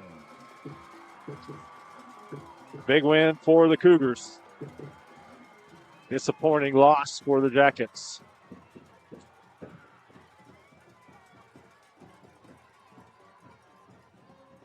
Twelve to 10 is your final. We're going to take a timeout, come back with our our Interbank postgame show. So stay with us. In business for 30 years, Cheap Brothers Insurance has more than 150 years of combined experience ready to serve you. We are an independent agency that represents all major companies, which allows us to tailor to your specific insurance needs. No account is too big or too small as we offer home and auto coverage, but also specialize in commercial accounts. For that local service you deserve, stop by Cheap Brothers Insurance today at 219 North Main in Kingfisher. Call them at 405-375-4144 or visit cheapbrothers.com. The fall foliage is underway. Hi, John Johnson here. How many colors can you find? At Johnson's of Kingfisher, we have colors. See our new Ram 1500 and heavy-duty 2500 Bighorn and Laramie crew cabs in colors during the Power Days at johnsonsofkingfisher.com. Already got one? Then schedule your winter service with the department we call family. See why more people are switching to Ram and at a dealership you'll find in a place like Kingfisher. Johnson's of Kingfisher, Dodge, Chrysler, Jeep, and Ram. Same name, same family since 1927. F&M Bank loves giving back to the communities we live and serve in. Banking with us ensures your money goes back into your community. Our goal is to provide you with reliable banking you can trust, delivered with unique passion for service. F&M Bank has all the modern banking services, mobile banking, lending, reward checking, electronic checking, and more. We invite you to come see us at any of our 8 locations. Come find out what relationship banking is all about. F&M Bank, member FDIC, equal housing lender. The city of Kingfisher continues to grow. New housing additions, new retail businesses, airport expansion, new restaurants are all a small part of what's taking place here. Kingfisher Electric proudly powers that growth as well as your home, your business, and the Kingfisher Yellow Jackets. That's Kingfisher Electric, your local municipal public power service provider, keeping Kingfisher and the Yellow Jackets charged for our future. Back. Disappointing outcome for the Jackets as they fall to North Rock Creek 12 to 10. It was a night they could have wrapped up a spot in the playoffs. Instead, they're going to have to go to week 10 and continue to scratch and claw to try to find their way in. The loss drops Kingfisher 3-6 overall, 3-3 in the district. North Rock Creek, meanwhile, goes to 5-4 and 4-2. So here's kind of a scenario for next week. North Rock Creek is currently, as I said, 4-2. They're going to go to Metro Christian next week. We need that to be a loss, where they finish at 4-3. Kingfisher's obviously got to beat Anadarko, where the Jackets finish 4-3. And you're going to assume or hope that McLeod wins next week at Mount St. Mary or against Mount St. Mary, and that would put them at 4-3. Then you have a three-way tie for two places, and it would come down to points since they all three beat each other. McLeod beat North Rock Creek. North Rock Creek beat Kingfisher. Kingfisher beat McLeod. So the loss tonight drops Kingfisher down 2 points to 25. North Rock Creek bounces up to 27. McLeod, I believe they lost tonight. Yeah, so they lost tonight. So McLeod's going to be the odd man out in all of that as the Cougars plant the flag on their home field. This is a big win for this program. Still a budding program, showed a lot of improvement.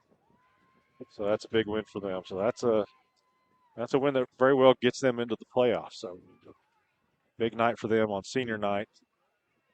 Let's look at some stats for Kingfisher for both teams, actually.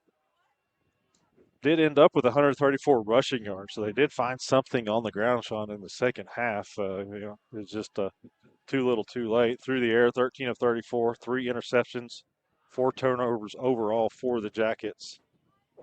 79 passing yards on the day for North Rock Creek, 191 on the ground, 97 through the air, 288 total yards for the home team.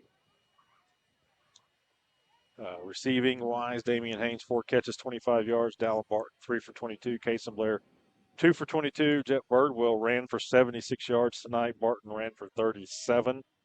Tackles, Hunter DeLozier was in on 10 tackles. Dallin Barton, 9. Jairo Velarde, 7. 9 tackles for Ethan Karcher. Some of your leaders right there for Kingfisher. But the thing that matters most is 12 to 10. You're on the wrong side of it for Kingfisher. Let's take a look at some of our highlights from this game brought to you by Edward Jones financial advisor Chad Burnham.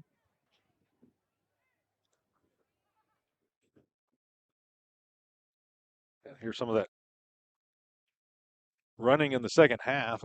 Kingfisher found something with its ground game, some of this counter action that you were talking about, Sean, and sprung some good runs for them. But it seemed like every time, they try to get something going, the penalty would set back a drive. Get good hard run there by Barton, but the extracurriculars is kind of what killed some of those drives. Karcher there, that they turned a second and long into a first down on that drive. Birdwell here. Screen pass. That was a fourth down there. Kingfisher had to have that.